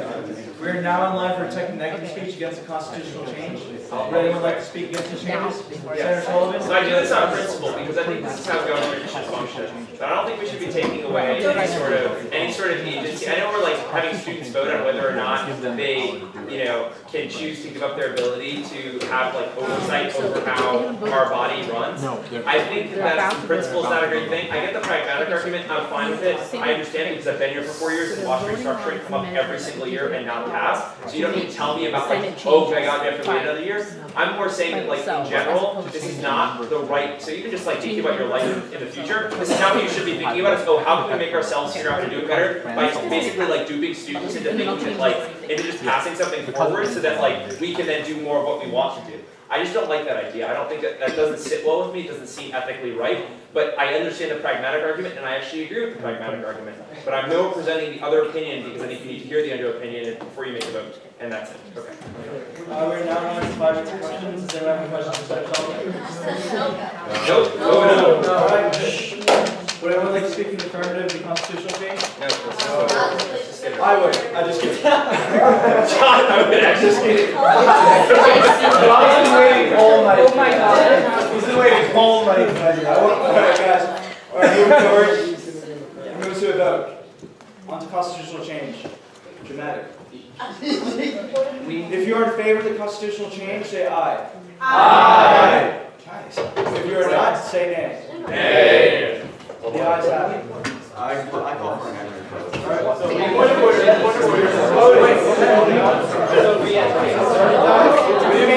hold on, guys. So quick, this is the last word I'm going to say this whole meeting, then we're going to leave. So an aye vote is we think that we should pass restructuring. An nay vote is we're not going to do this year. Is that abundantly clear? Yes. And even if we vote, that's a spin.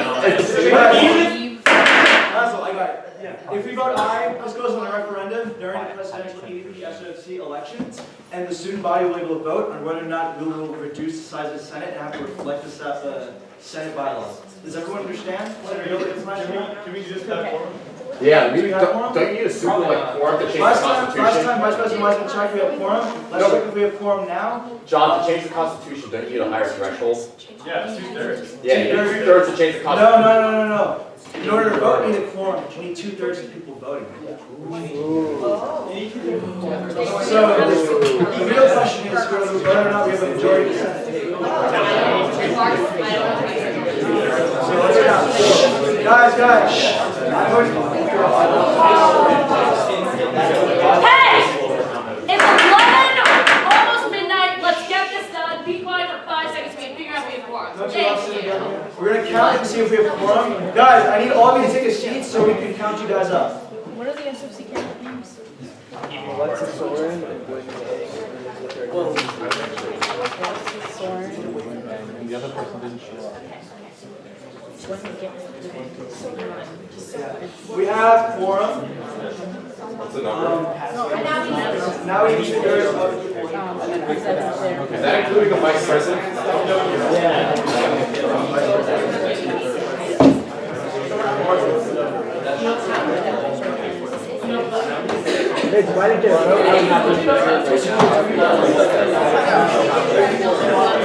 Are we sure?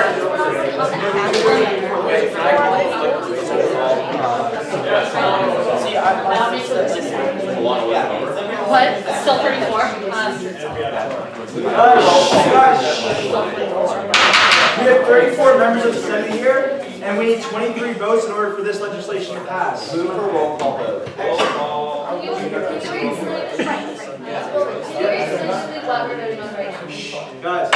Guys, I need silence here. I don't want to make do the clap things.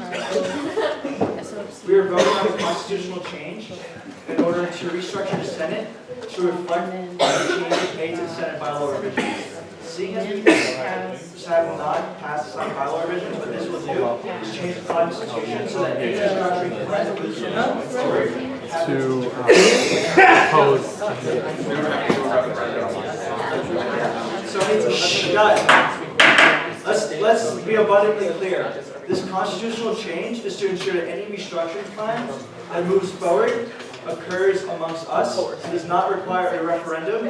However, this particular change that will ensure precedent in the future will require a referendum of the presidential election. Are there any questions? Excellent. There was a motion for a roll call vote. Executive Secretary, do you want to do this? Yep.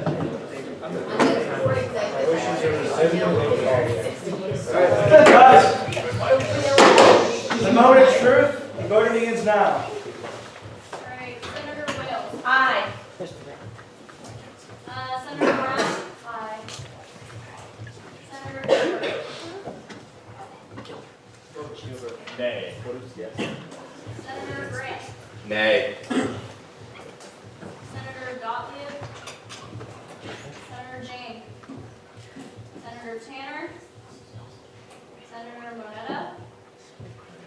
Senator Sullivan. Nay. Senator Katzen. Aye. Senator Speed. Aye. Senator Shaw. Aye. Senator Gambardella. Senator Glasser. Senator Letourneau. Aye. Senator Rapoli. Senator Vimani. Aye. Senator Hardy. Aye. Senator Smith. Aye. Senator Kadakias. Aye. Senator Carrington. Aye. Senator Key. Aye. Senator Dellinger. Aye. Senator Yanko-Pasky. Aye. Senator Chang. Aye. Senator Aye. Senator Chang. Aye. Senator Peña-Guerrero. Senator Curtis. Aye. Senator Zhang. Senator Zhao. Senator Moore. Aye. Senator Good. Nay. Senator Palmisano. Senator Bullock. Aye. Senator Ganguly. Senator Sung. Senator Farrell. Aye. Senator Howe. Senator Hess. Nay. Senator Light. Aye. Senator Bartlett. Senator Sage. Aye. Senator Tom. Senator Gurley. Senator Wayne. Nay. Senator Watt. Senator Ratcobell. Senator Brunetti. Senator Thompson. Aye. Senator Caldwell. Nay. Senator Camarda. Senator Golsacek. Aye.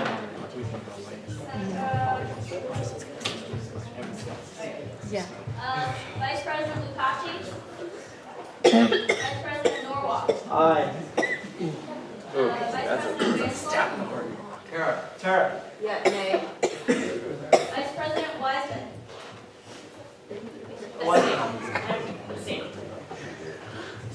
Vice President Blockhead. Aye. Vice President Melgard.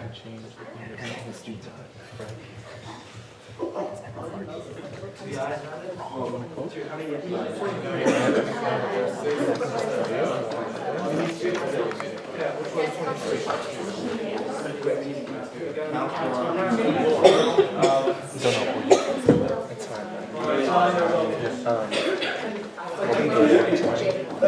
yes? Is purely, it's for me an ethics about the role that teachers play in the student body and the oversight students have over the governing body which governs all governments is really going to take them to the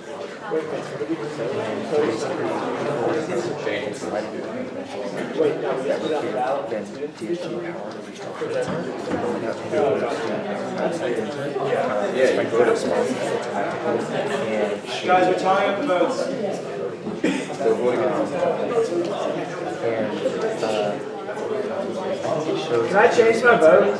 Yeah, what's what? the responsibility for students and their concerns with how the money is going to represent.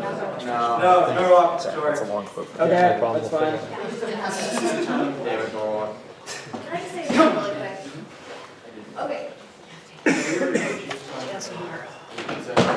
Okay, the thing that I didn't say before, because I thought it had been said, and someone told me that it hadn't been said, is just that like, this sort of decision which actually impacts the size of the Senate, which impacts the number of people that students can vote for, like, I think it's kind of a coercive thing for us to approve, and I guess you already would vote, so, I mean, like, screw me, but I mean, like, recognize, like, it's kind of a coercive thing for us to vote for, because we're literally voting to give students less power to push. Right? Like, what we easily could have done, I understand that it was hard for us to choose what we wanted, but like, this is our job, right? So just choose a plan. Just choose what you want, right? Like, we've been talking about this for 3 hours. If you don't know what you want right now, a week's not gonna change it. Just like, choose which plan you want. I think Tanner's is great.